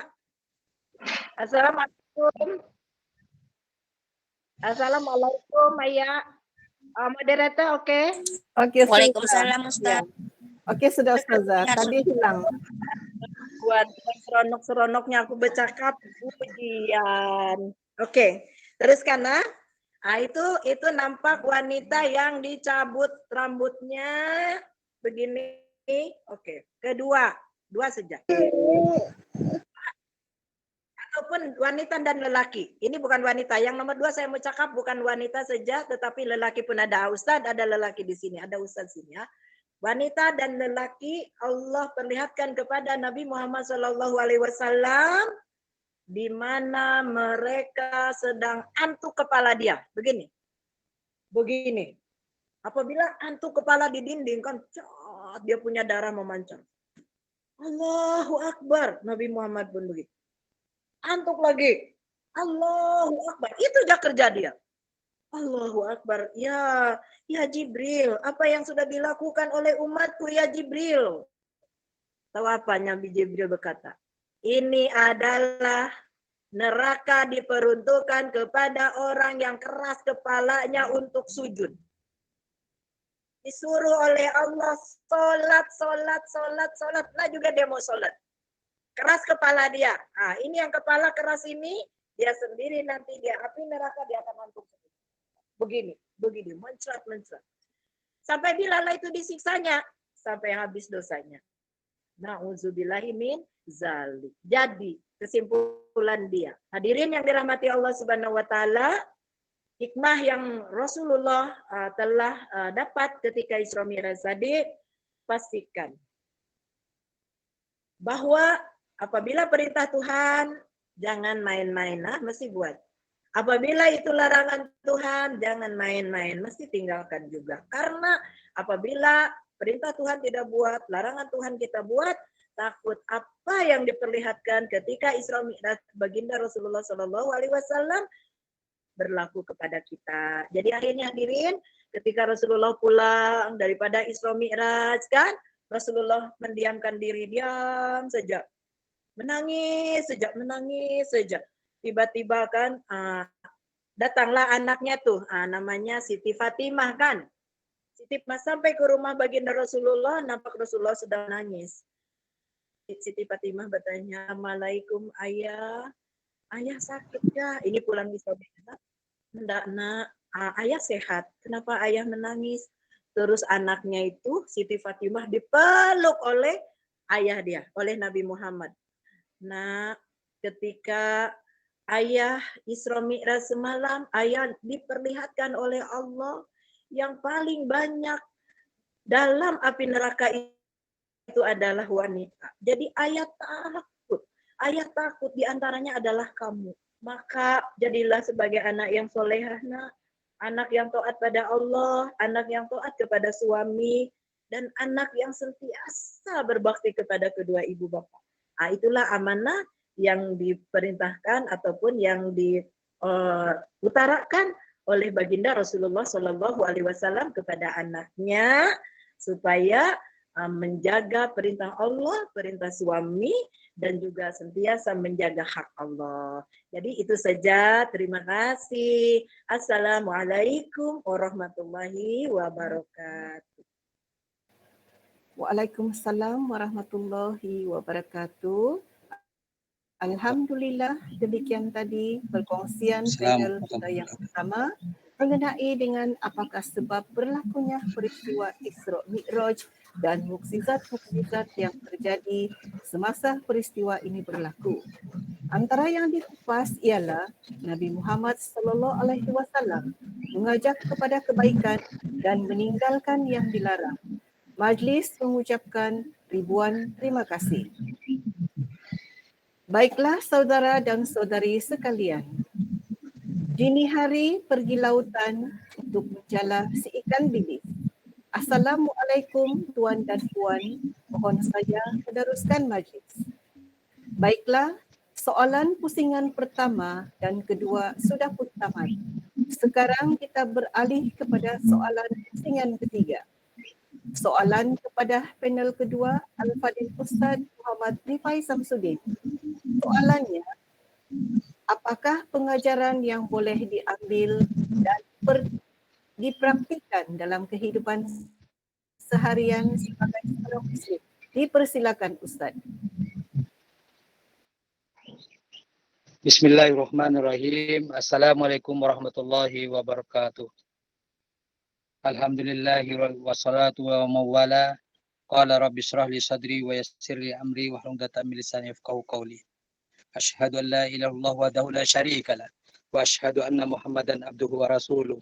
Allahumma shalli wa sallim ala sayyidina Muhammadin wa ala ali sayyidina Muhammad, amma ba'd. Banyak perihal dan istilahnya pelajaran yang boleh diambil istilahnya dengan kaum muslimin yang dirahmati Allah Subhanahu wa taala. Terlalu banyak iktibar yang besar. Satu contohnya umat Islam diwajibkan taat kepada Allah Subhanahu wa taala. Dari pertamanya perintah salat. Perintah salat ini langsung istilahnya diterima oleh Rasulullah Sallallahu Alaihi Wasallam yang tidak ada pernah dalam sejarah seluruh para nabi langsung berhadapan dengan Allah Subhanahu wa taala. Melainkan langsung Rasulullah Sallallahu Alaihi Wasallam disebutkan menerima perintah salat tersebut istilahnya dari Allah Subhanahu wa taala. Di dalam Al-Qur'an disebutkan Allah berfirman bismillahirrahmanirrahim. Wa iqamis shalah wa ita'iz zakah warka'u ma'ar raki'in. Dalam surat Al-Baqarah dijelaskan, dan dirikanlah salat dan keluarkanlah zakat dan rukuklah kamu bersama-sama orang yang rukuk. Menurut para ulama tafsir dijelaskan orang yang pertama sekali rukuk dengan Allah Subhanahu wa taala juga istilahnya Rasulullah sallallahu alaihi wasallam, termasuk istilahnya juga istrinya Khadijah binti Khuwailid. Juga menurut satu riwayat adalah saudara kandung Sayyidina Ali radhiyallahu an, Ja'far bin Abi Thalib. Saudara kaum muslimin yang dirahmati Allah, jadi perihal ini termasuk salat itulah dilarang umat Islam insyaallah mengabaikan salat karena salat ini adalah keutamaan. Begitu juga seperti yang dijelaskan dalam panel yang ke-1 Ustazah Lilis apa semua, Rasulullah diperlihatkan banyak perkara. Termasuk di sana diperlihatkan ketika Rasulullah Isra Mi'raj melihat seseorang lelaki yang diberikan istilahnya satu mangkuk makanan, dua mangkuk makanan. Yang satu berisi mangkuk yang istilahnya daging segar yang sudah dimasak, yang satu daging yang mentah. Daging yang mentah yang diberikan istilahnya itu, lalu yang tadi si lelaki itu tadi itu mengambilnya mangkuk daging yang mentah untuk dimakannya. Untuk dimakannya, saudara kaum muslimin yang dirahmati Allah. Lalu Rasulullah bertanya kepada Jibril, wahai Jibril, kan ada istilahnya mangkuknya, istilahnya yang masak, kenapa ambil yang daging mentah? Ya Muhammad, itu adalah satu perumpamaan di antara kaum seluruh manusia ini yang Allah berikan satu rizki, istri yang halal, tapi masih lagi berzina. Masih lagi berzina. Itu perumpamaannya yang daging mentah tadi itu adalah diumpamakan dia seorang suami yang telah mempunyai istri masih lagi berbuat zina. Na'udzubillahi min dzalik. Kami berlindung kepada Allah dari perkara yang sedemikian. Lalu begitu juga istilahnya seandainya seseorang istri telah mempunyai suami tapi masih lagi berzina. Allah sebutkan dalam surat Al-Isra juga. Yang tadi ayat pertama kita mengenai keterangan surat Al-Isra Mi'raj. Sekarang dalam ayat berapa puluh di surat Al-Isra ini disebut Bismillahirrahmanirrahim. Wala taqrabuz zina innahu kana fahishatan wa sa'a sabila. Dan janganlah kamu mendekati diri kamu kepada zina. Innahu kana fahishatan wa sa'a sabila. Sesungguhnya adalah perbuatan zina ini adalah satu perkara yang buruk, yang keji, dan sesuatu jalan istilahnya yang dimurkai, yang buruk di sisi Allah Subhanahu wa taala. Jadi perbuatan zina ini Allah sudah memberikan perjelaskan, dikata istilahnya jangan mendekati. Jadi perihal apapun kalau mendekati dan menjurus kepada perbuatan zina, seorang mukmin yang beriman kepada Allah Subhanahu wa taala, maka dia istilahnya tidak mendekati. Ya semoga juga Ustadz dijaga oleh Allah Subhanahu wa taala. Ustadz pun mungkin umurnya sekarang, apa boleh buat orang katakan, sekarang 48 sudah Ustadz punya umur. Jadi 2 tahun lagi pula ada tapi Ustadz insya Allah kalau panjang umur masih sambung lagi mau belajar di Indonesia, mungkin macam itu.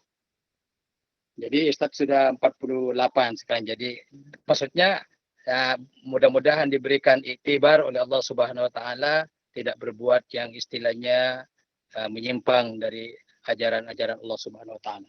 Saudara kaum muslimin, begitulah juga diperlihatkan oleh Allah Subhanahu wa taala kepada Rasulullah, orang yang dikatakan istilahnya berenang di satu darah yang banyak, itu darah itu berenang. Lalu dilempari dengan istilahnya batu, maka lalu batu itu sendiri pun dimakan. Apakah itu ya Jibril perumpamaannya? Itulah wahai Muhammad, mereka yang istilahnya makan riba. Itulah bahayanya istilahnya pemakan riba. Begitu juga menurut para ulama, Kalau kita ada simpanan duit di bank apa semuanya, sisa-sisa riba itu yang sebagiannya berpendapat ya sedekahkanlah macam itu, andaikannya itu sedekahkan, tapi bukan untuk dimakan dengan kita, diri kita yang menyimpan apa semua itu apa di bank apa semua. Ada sebagian ulama juga berpendapat boleh dibuat bantuan kepada sosial, antaranya pembuatan tandas, pembuatan jalan atau lain-lain sebagainya lah. Itu maksudnya kehati-hatian. Karena di ayat lain disebutkan oleh Allah Subhanahu wa taala yang punya maksud.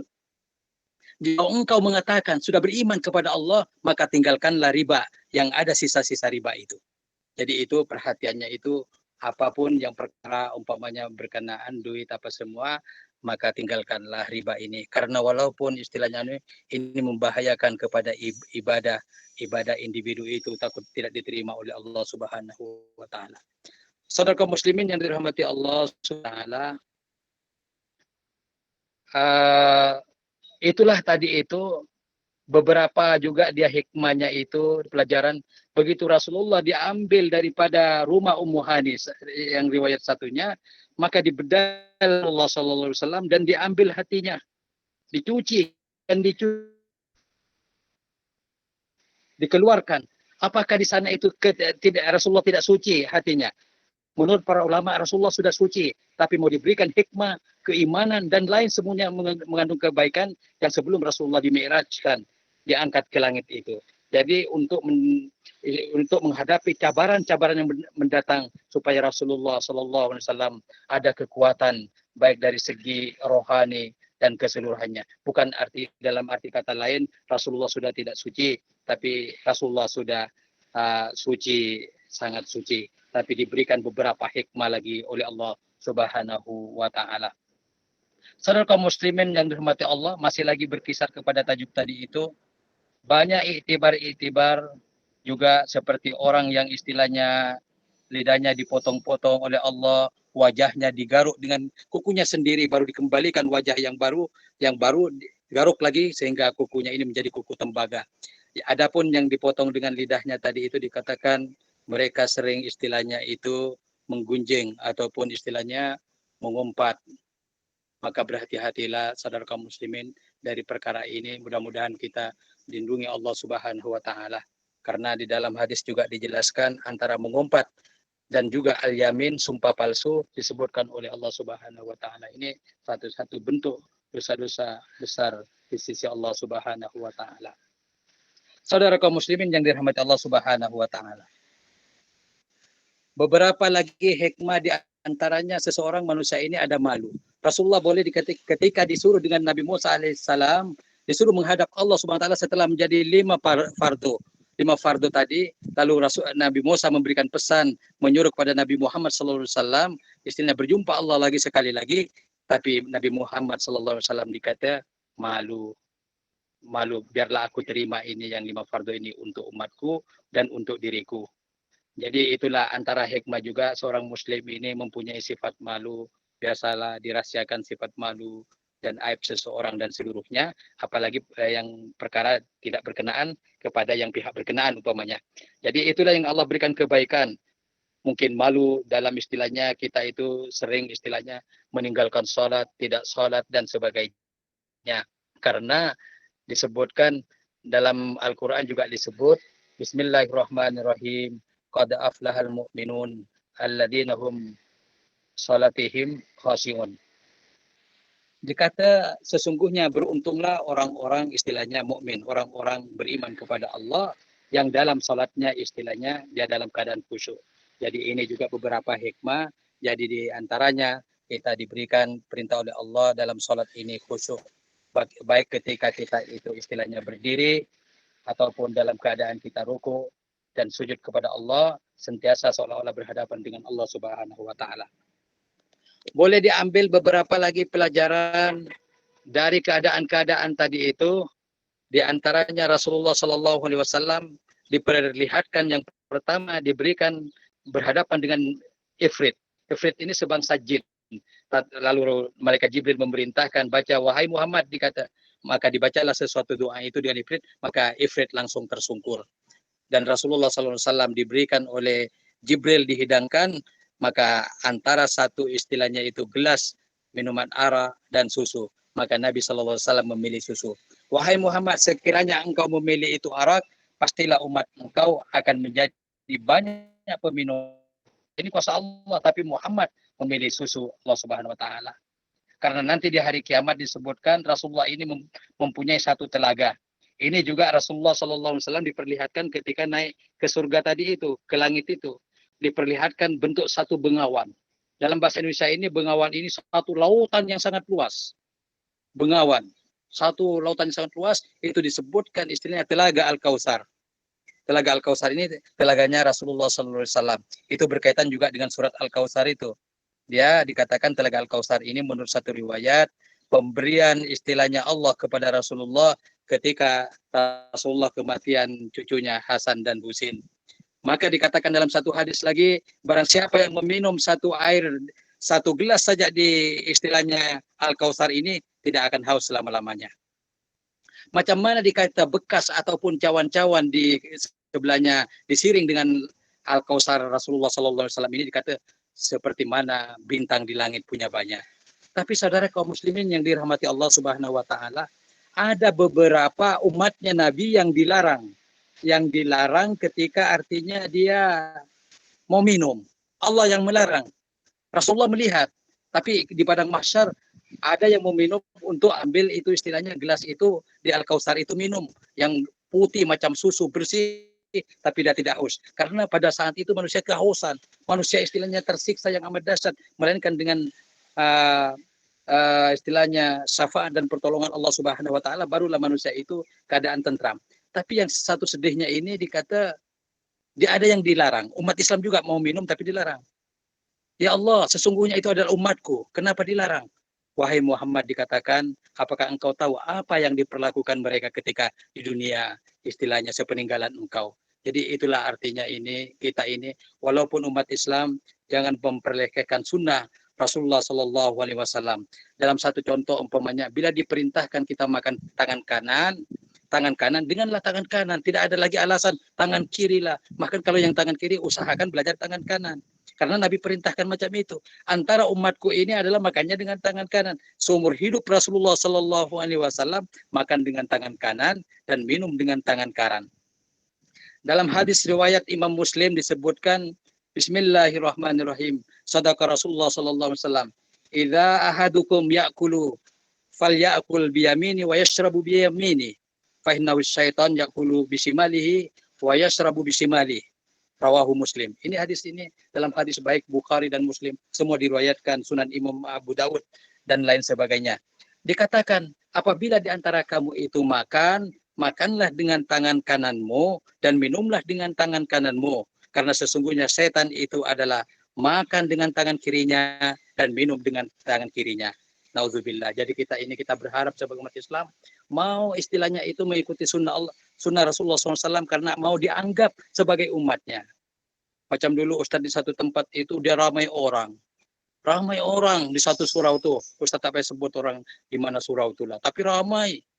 Tapi diperintahkan bila sudah sholat masuk adalah azan di antara kalian. Nabi memang macam itu perintahkan. Azan di antara kalian salah satunya itu kesunahan. Dikatanya Ustadz langsung iqamat saja. Ini sedangkan orang musafir ada 2 orang musafir, salah satunya azan, salah satunya iqamat. Ini kesunahan, bukan hanya setakat sunnah yang boleh dibuat dapat pahala dan ditinggalkan tidak berdosa. Tapi itu yang dikatakan istilahnya mempertahankan sunnah. Jadi kalau kita mempertahankan sunnah ini, semoga nanti di hari kiamat, di Yaumul Mahsyar, dianggap oleh Rasulullah SAW sebagai umatnya. Karena kita ini apalagi yang perlu diharap kalau melainkan rahmat Allah Subhanahu Wa Taala. Begitu juga seumur hidup Rasulullah bila melangkah kaki ke dalam istilahnya ke tandas, maka mulailah dengan kaki kiri. Allahumma inni a'udzubika minal khubuthi wal khaba'is. Ya Allah, sesungguhnya aku berlindung dari godaan setan laki-laki dan setan perempuan. Maka keluarlah dengan tangan kanan, kaki kanan. Itu juga antara hikmah-hikmah yang besar. Ada Ustaz baca dalam satu riwayat hadis yang mana Rasulullah SAW dikatakan setiap kali pergi masjid Allah Subhanahu wa taala, masjid mana-mana masjid, maka dia istilahnya dengan kaki kanan. Jadi kalau masjid negeri Ustadz macam mana melangkah kaki kanan masuk? Yang pertama, mulai dari tangga di bawah itu sudah utamakan istilahnya kaki kanan. Lepas itu bila ruangan utama itu kaki kanan pertama. Jangan sekali-kali kita ini sebagai muslim ada sudah belajar sudah ilmu agama, kita terlupa pula masuk masjid kaki kiri. Ustaz pernah berapa kali nampak, tapi Ustaz tegurlah dengan yang baik, dengan hikmah, dengan perlahan. Kaki kiri. Padahal pegawai-pegawai juga. Ini yang dicontohkan oleh Rasulullah. Takut tidak dianggap umatnya, maka melangkah ke masjid itu dengan kaki kanan dan keluarlah dengan kaki kiri, artinya sebagai penghormatan. Itu adalah rumah Allah Subhanahu wa taala. Imam Abu Sufyan Ats-Tsauri, ulama besar di Baghdad, pernah mengatakan dia mengajar ilmu hadis di masjidnya, tapi menangis. Semua murid sahabat-sahabatnya Imam Sufyan Ats-Tsauri ini heran, kenapa nih sang guru ini menangis? Sang syekh ini menangis, kenapa ini? Dikatakan, aku tadi terlupa, dikata masuk ke masjid dengan kaki kiri. Jadi dikata, aku takut tidak berjumpa dengan Rasulullah di hari kiamat. Jadi ambil perhatian seluruhnya, murid-murid seluruhnya dan kaum muslimin yang dirahmati Allah, apa saja perkara kecil yang dianukan oleh Rasulullah sallallahu alaihi wasallam dikata mesti diambil keutamaan, biarpun makan gula-gula sekalipun. Ustaz pernah terharu melihat hamba Allah banyak ramai di Center Point, maksudnya itu di restoran 8 orang, lebih kurang di awal semenanjung lah, tapi makan semuanya dengan tangan kanan. Subhanallah, Ustaz sempat memuji, ya semoga dibimbing Allah. Tapi Ustaz banyak juga melihat tempat, biarpun pakai songkok, dia pakai kiri makan, minum kiri. Ustaz pun terpaksa menegur juga dengan kebaikan. Semoga Ustaz diberikan mendapat pahala di sisi Allah Subhanahu wa taala. Ustaz kadang lakukan juga dakwah-dakwah. Bukan kita ini artinya Ustaz ini orang yang suci juga. Semua manusia ini ada salah silap dalam pandangan Allah Subhanahu wa taala, namun semoga diberikan ampunan Allah Subhanahu wa taala. Ada juga disebutkan, jikalau engkau dikata cinta kepada Allah Subhanahu wa taala, maka ikutilah aku. Sesungguhnya Allah dikata lagi Maha Pengampun, lagi Maha Mengasihani. Itu dalam ayat itu surat Ali Imran ayat ke-30 dan 31 itu. Jadi itulah dia antaranya kecintaan kita kepada Allah, juga mencintai Rasulullah sallallahu alaihi wasallam. Semoga di hari kiamat kita dipertemukan sebagai umat-umatnya yang dicintai. Itulah yang sementara Ustaz Tano sampaikan. Lalu ketika istilahnya sedikit lagi Ustaz, ketika istilahnya Rasulullah SAW di Sidratul Muntaha tadi itu, di sanalah digambarkan di atasnya lagi ada Al-Mustawa. Al-Mustawa ini tempat Allah Subhanahu wa taala, istilahnya di arsy Allah Subhanahu wa taala. Dari sana Allah Subhanahu wa taala mengatur segala sesuatu. Ini disebutkan istilahnya mustawa, tempat istilahnya istiwa Allah Subhanahu wa taala ini disebutkan, digambarkan sangat besar. Langit ini masih kecil di sisi Allah Subhanahu wa taala. Sampai sekian saja. Nanti salah kekurangannya itu mudah-mudahan Ustadz dapat bimbingan dari Allah Subhanahu wa taala dan diteruskan dalam pusingan berikutnya. Assalamualaikum warahmatullahi wabarakatuh. Waalaikumsalam warahmatullahi wabarakatuh. Alhamdulillah, demikian tadi rumusan yang telah diberikan oleh Ustaz. Sangat menarik. Antaranya Rasulullah diperlihatkan banyak perkara, satu daging segar dan satu daging mentah, iaitu sebuah perumpamaan kepada suami dan isteri, makan dengan tangan kanan, minum dengan tangan kanan. Majlis mengucapkan ribuan terima kasih. Baiklah, soalan pusingan ketiga kepada Ustazah Lilis Mulyani, iaitu kesimpulan menyeluruh mengenai dengan tajuk forum pada kali ini, iaitu Isra dan Mi'raj. Dipersilakan Ustazah. A'udzubillahi minasyaitonirrajim. Bismillahirrahmanirrahim. Terima kasih. Sebagai kesimpulan apa yang kita bincangkan pada pagi ini 1 jam lebih, cerita tentang kehebatan kekuasaan Allah Subhanahu wa taala kepada kekasih kita yaitu Nabi Muhammad sallallahu alaihi wasallam. Jadi apa yang saya boleh simpulkan pada pagi ini adalah, pertama, betapa pentingnya untuk melaksanakan sholat. Karena sebagaimana kita ketahui, semua perintah Allah Subhanahu wa taala sebagai wahyu kepada Nabi Muhammad sallallahu alaihi wasallam ada melalui malaikat. Puasa melalui malaikat, kemudian zakat melalui malaikat Jibril. Allah perintahkan malaikat itu baru disampaikan kepada Nabi Muhammad, wahyu dan sebagainya lah. Tetapi biasa, tuan-tuan, sholat ini luar biasa. Allah perintahkan direct, tidak melalui siapa. Bahkan ketika Nabi Muhammad malaikat berhenti di situ ya, dia tidak boleh naik. Dia boleh naik karena yang diperuntukkan untuk naik berjumpa dengan Allah Subhanahu wa taala adalah Nabi Muhammad Shallallahu alaihi wasallam sahaja. Jadi di sini menunjukkan betapa agungnya perintah sholat itu sendiri. Jadi apabila kita kaji satu persatu apa yang diperintahkan oleh Allah, apa yang diperintahkan oleh baginda Rasulullah Shallallahu alaihi wasallam, ternyata sholat ini mengandungi hikmah yang luar biasa. Di mana apabila tuan-tuan, puan-puan mulai melaksanakan sholat tanpa alasan. Alasan tidak pandailah, alasan penatlah, alasan sibuklah, tidak ada alasan. Apabila waktu sholat sudah sampai, berkumandanglah suara azan. Allahu Akbar, Allahu Akbar. Nah, ini yang lain curiakah? Oke, tutup mas ya. Oke, maka apabila perintah Tuhan datang, Allah Maha Besar, Allah Maha Besar. Hayya 'alas sholat, dia bilang muazin, mari kita sholat. Hayya 'alal falah, mari kita menuju kejayaan. Maka kita kemudian kita melaksanakan sholat tadi. Apa kelebihannya, puan-puan semua? Apabila kita sentiasa melaksanakan sholat dengan tiada alasan, Allah bagi 12 kelebihan. Allah bagi 3 kelebihan di dunia. Allah bagi 3 kelebihan ketika kita dicabut nyawa. Allah bagi 3 kelebihan di alam barzah ataupun alam kubur, alam sementara. Dan yang selanjutnya Allah bagi 3 kelebihan nanti di yaumil akhir. Apa kelebihan di dunia ini, puan-puan? Yang pertama, Allah bagi rizki dan Allah bagi keberkatan yang ada pada rizki.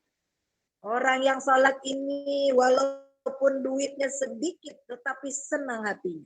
Cukup. Mau beli itu ada, mau beli ini ada. Nah, itu kelebihan dia.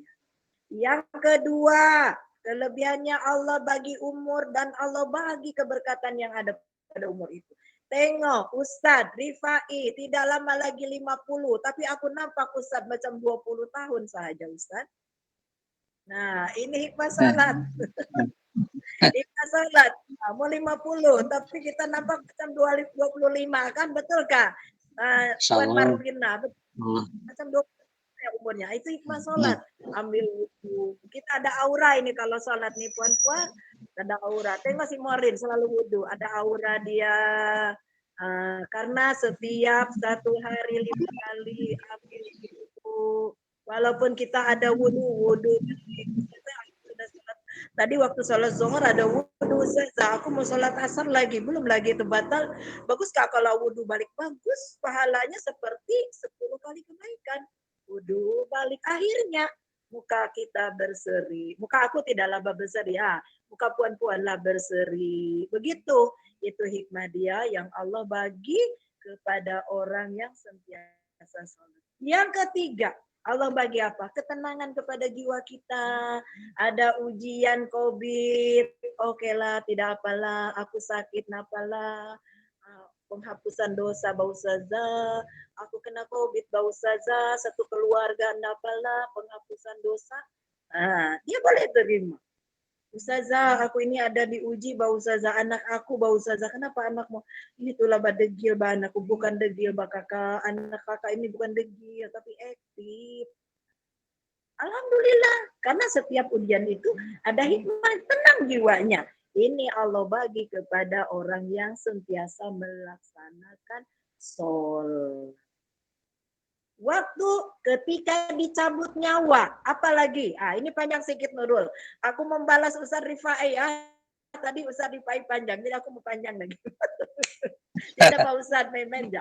Oke, ketika dicabut, tahu apa yang Allah cabut nyawa dalam keadaan husnul khotimah. Apa itu husnul khotimah? Baik akhirnya. Waktu muda dia tidak bagus, waktu menjelang tua bagus dia. Waktu muda tidak pandai pakai tudung, waktu menjelang tua tidak sah kalau tidak bertudung. Kalau mau jalan masih pakai tudung. Mana tudung aku? Mana tudung aku? Mami mau pergi mana? Mau pergi tamu. Kan mami tidak pakai tudung, guys. Jangan. Itu masa dulu-dulu. Itu masa jahiliyah. Itu sekarang masa bagus sudah. Nah itu kan, itu namanya husnul khotimah, baik akhirnya. Tapi dia bukan mati dalam suul khotimah atau suul khotimah. Suul khotimah itu buruk akhirnya. Waktu muda sholat, waktu muda mengaji, waktu tua menyanyi berkaraoke. Karaoke apa? Karaoke yang poco-poco. Kalau karaoke nasid oke lah, itu mengajak kebaikan. Ini poco-poco. Madu di tangan kananmu. Dia bilang, Ustadz, racun di tangan kirimu. Nah, nyanyi, Iya. gelek sana. Nah, segelik jatuh sibuk DFB, si ini dia bilang meninggal sedang berkaraoke lagunya Madu dan Racun. Berapa tahun? Walaupun kita tidak tahu mati husnul khotimah, kita tidak tahu, tapi orang cakapnya macam mana. Cakap orang sudah dikubur 40 hari masih dia cakap mati macam mana. Nanti sama itu dua orang, dia bilang panjang, tapi dia sudah di alam barzakh. Nah itu syukur khotimah, mati dalam keadaan. Tapi orang sholat insya Allah mati dalam keadaan baik. Kemudian waktu mati dia boleh mengucap La ilaha illallah. Kenapa dia mengucap la ilaha illallah? Karena dia sholat. Pada sholat ini banyak kalimat la ilaha disebut. Pada waktu apa? Pada waktu takbiratul ihram Allahu akbar. Pada waktu tahiyat asyhadu an la ilaha illallah wa asyhadu anna Muhammadar Rasulullah. Kan semua kan? Itu diantaranya kelebihan bagi orang yang sholat mati dalam keadaan baik dan boleh mengucap la ilaha illallah. Kemudian yang selanjutnya Allah perlihatkan rohnya, tempat dia pergi adalah sorga, insya Allah. Alam barzah lagi, alam kuburnya apa? Diluaskan dia punya kuburan. Kenapa? Ketika masuk di alam barzah disambut oleh malaikat. Siapa yang menyambutnya? Malaikat Munkar Nakir. Kemudian malaikat itu bertanya, ya Fulan, ya Fulan, wahai Fulan, binti Fulan, marrobuka, siapa Tuhan kamu? Maka sholat menjawab, Allahu Akbar. Tuhanku adalah Allah Maha Besar. Semuanya dijawab oleh sholat. Wa nabiyuka, siapa nabi kamu? Maka sholat menjawab, asyhadu an la ilaha illallah wa asyhadu anna Muhammadar Rasulullah. Sholat juga yang menjawab. Jadi artinya kenikmatan itu ada. Akhirnya dibukakan satu tempat namanya Raudatul Jannah, yaitu taman-taman surga dan seterusnya. Karena habis sudah dipunya cerita.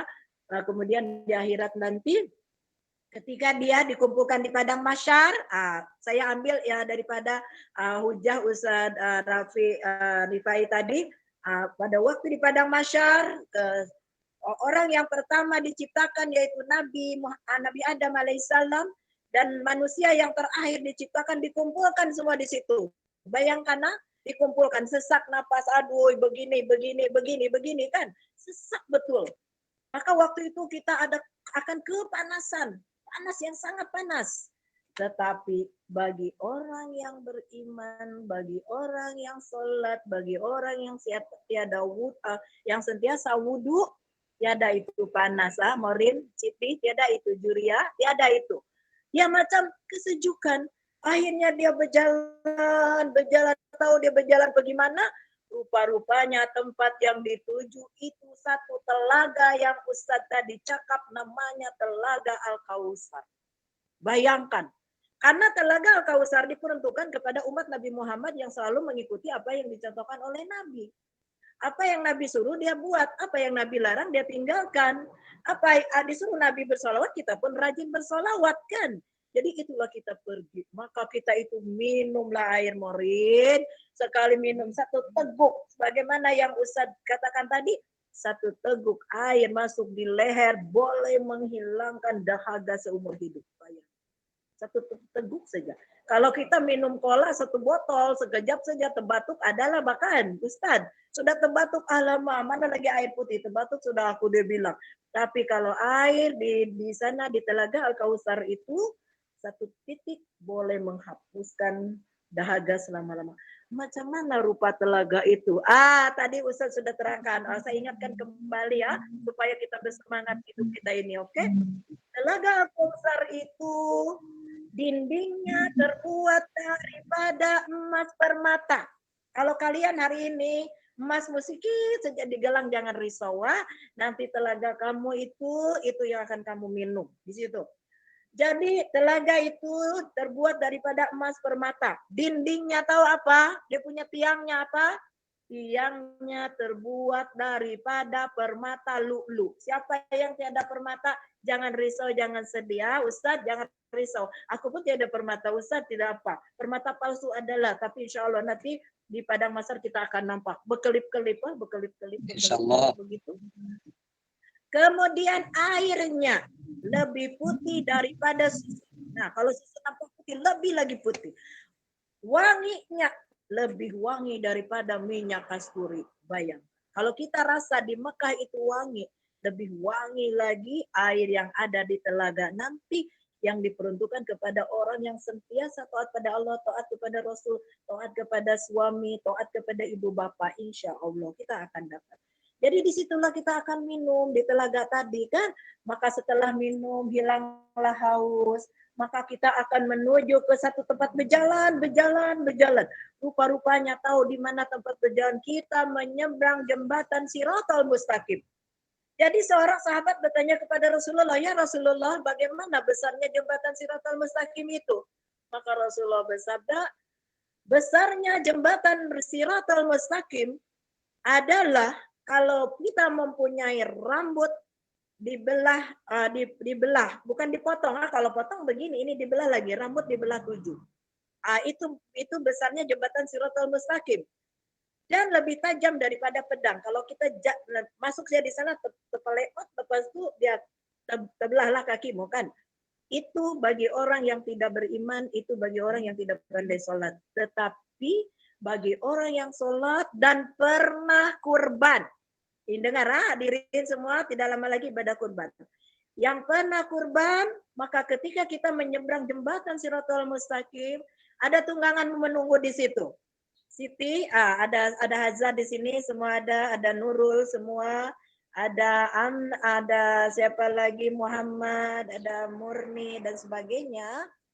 Oke, jadi tunggangan itu menunggu. Maka datanglah kita, standby itu dia punya tunggangan, jadi kita pun duduklah di situ. Orang semua terbalik. Kenapa yang terbalik? Itu di bawah jembatan itu apa? Api neraka. Tapi orang yang beriman banyak beramal, banyak bersolawat, banyak berbuat baik, jaga mulut, tidak suka gaduh, dan sebagainya, rileks saja kan. Maka datanglah kita jalan.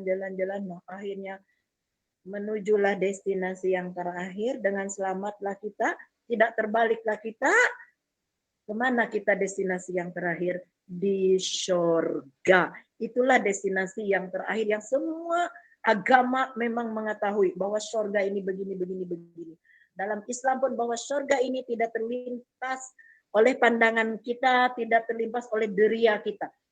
Walaupun dalam Al-Quran disebutkan, dicakap permadani berhamparan, lepas itu kalau kita mau minum duduk saja limpah-limpah.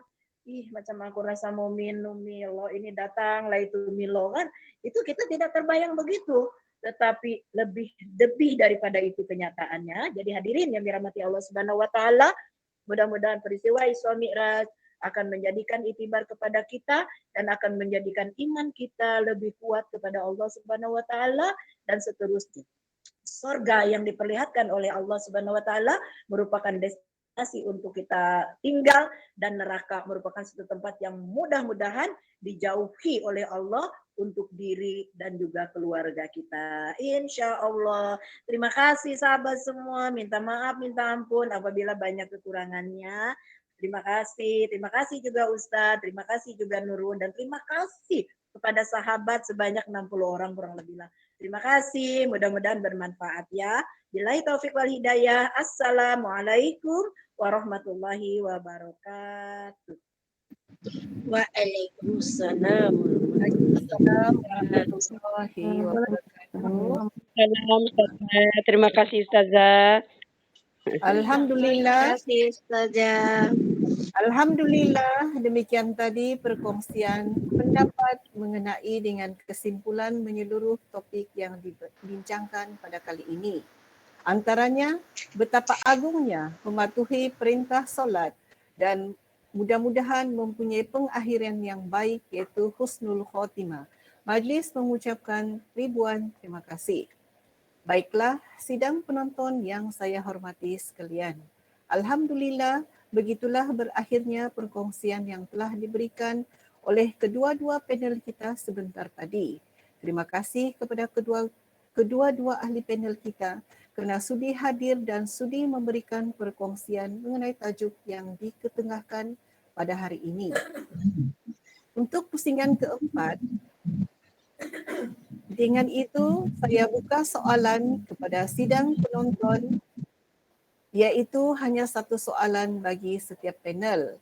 Okey, soalan-soalan dia berada di tempat saya. Okey, soalan pertama untuk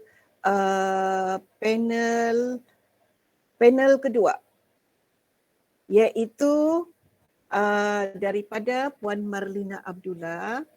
Soalannya berbunyi begini, Ustaz. Assalamualaikum, Ustaz. Assalamualaikum warahmatullahi wabarakatuh.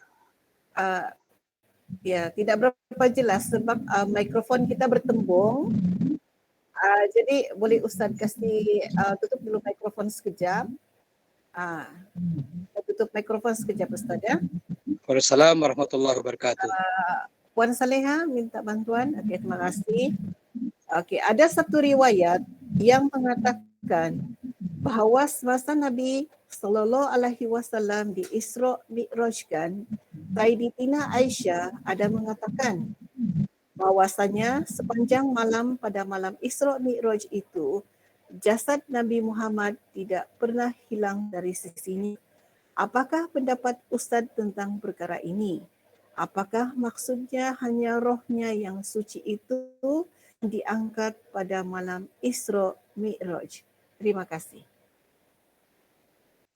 Bismillahirrahmanirrahim. Assalamualaikum warahmatullahi wabarakatuh.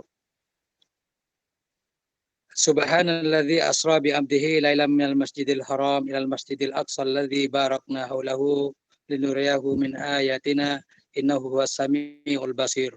Shadaqallahul azim. Maha suci Allah yang telah memperjalankan hambanya Muhammad pada malam hari daripada Masjidil Haram ke Masjidil Aqsa, daripada Masjidil Haram ke Masjidil Aqsa, yang diberkahi di sekelilingnya sebagai menunjukkan tanda-tanda kebesaran Allah Subhanahu wa taala. Sesungguhnya Allah Maha mendengar lagi Maha melihat. Berkenaan kepada soalan tadi itu disebutkan dikatakan Rasulullah sallallahu alaihi wasallam bersama dengan Aisyah. Dalam satu riwayat ini dia memang bersama dengan Ummu Hani 1 tahun sebelum Rasulullah SAW ke Madinah Munawwarah. Jadi 1 tahun diisrakan oleh Rasulullah. Jadi para ulama sepakat bukan hanya roh dia, tapi dengan jasad. Baik ulama di Makkahul Mukarramah, baik di Mesir dan seluruh dunia. Karena Allah yang berkuasa. Jadi yang diberangkatkan oleh Allah Subhanahu wa taala dinaikkan Mi'raj tadi sampai ke langit itu jasad sama roh dia sekaligus. Macam mana dengan tadi Ustadz berikan satu ayat Al-Qur'an itu, qala ya narukuni bardaw wa salaman ala Ibrahim. Allah berfirman kepada api, wahai api, menjadi sejuklah engkau dan berikanlah keselamatan ke atas Ibrahim. Ini api yang begitu dahsyat, tapi pada hakikatnya menjadi sejuk. Sampai sekarang api itu di dunia tidak ada yang sejuk. Itu maksudnya tidak dinalar dengan pikiran manusia. Dia istilahnya tak dapat dijangkau. Begitu juga Nabi Musa alaihissalam ketika membelah lautan ini menjadikan gunung, pasal dengan tongkatnya kecil saja. Tapi maksudnya dengan kebesaran Allah Subhanahu wa taala. Kekuasaan. Jadi begitu juga Nabi yang diangkat ke langit itu menurut para jumhur ulama, seluruh majoriti ulama, dia adalah jasadnya langsung sekaligus. Karena dikendarai tadi itu dengan burak, memang dalam hadis juga disebutkan burak, Dia sekali jalan itu sejauh mata memandang. Jadi bagi Allah dia tidak anu. Dan sekarang manusia telah menciptakan satelit. Satelit ini boleh juga diartikan juga keluar angkasa. Juga boleh diartikan dengan kaca televisi saja. Kaca televisi saja. Kejadian kebakaran di Amerika boleh kita on television langsung seluruh dunia boleh tangkap. Jadi yang tadi itu sedikit ulama yang berpikir roh dia, tapi ini jumhur ulama yang tak dapat istilahnya dinafikan ataupun ditidakadakan, artinya dengan roh dan jasadnya sekali. Dalam lepas itu lagi turun sebelum waktu subuh tadi itu sudah di Madinatul Munawwarah. Dan kabar ini ditanyakan kepada Abu Bakar As-Siddiq. Ditanyakan dengan kaum Quraisy dari Makkahul Mukarramah, ditanyakan, wahai Muhammad, wahai Abu Bakar, apakah engkau percaya sahabatmu tadi itu si Muhammad mengatakan tadi dari Masjidil Aqsa lalu naik ke langit dan sekarang pagi ada di Makkah sudah. Abu Bakar menjawab, apakah dia berkata begitu? Apakah dia bercakap macam itu? Dia cakap, ya benar. Jangankan dikata itu artinya dia bercakap macam itu. Aku telah beriman kepada ayat-ayat Allah Al-Quran dan aku pasti telah beriman. Apa yang dijelaskan adalah Muhammad adalah perkataan benar.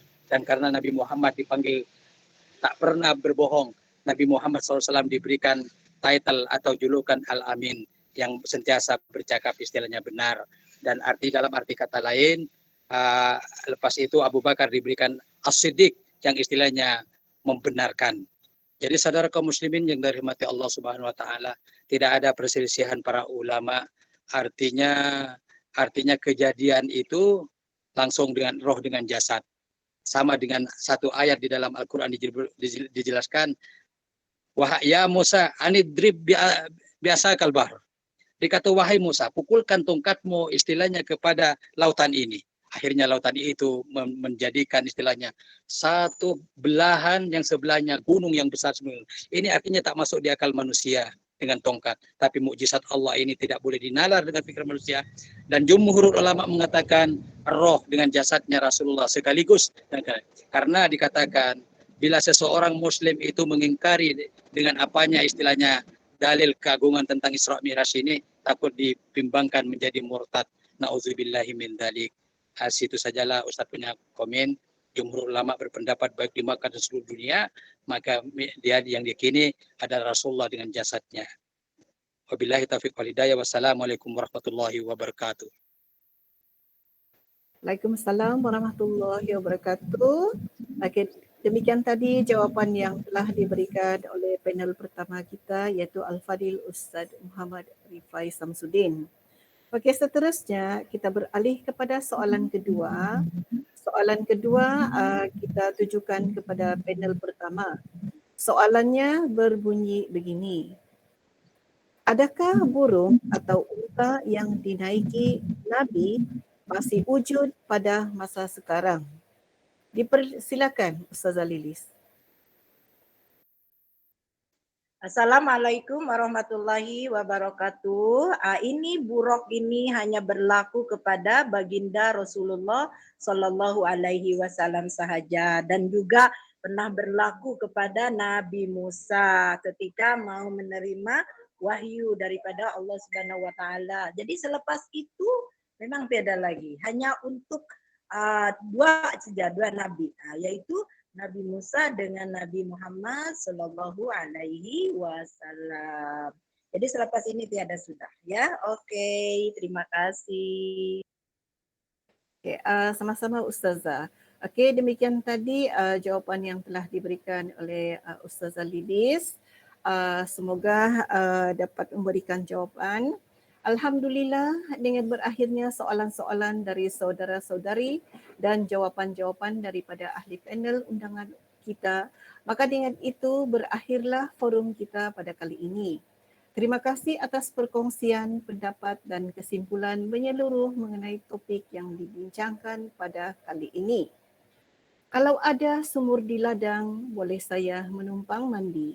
Kalau ada umur yang panjang, semoga kita berjumpa lagi. Sekian sahaja untuk hari ini. Terkasar bahasa, tersilap bicara, mohon dimaafkan.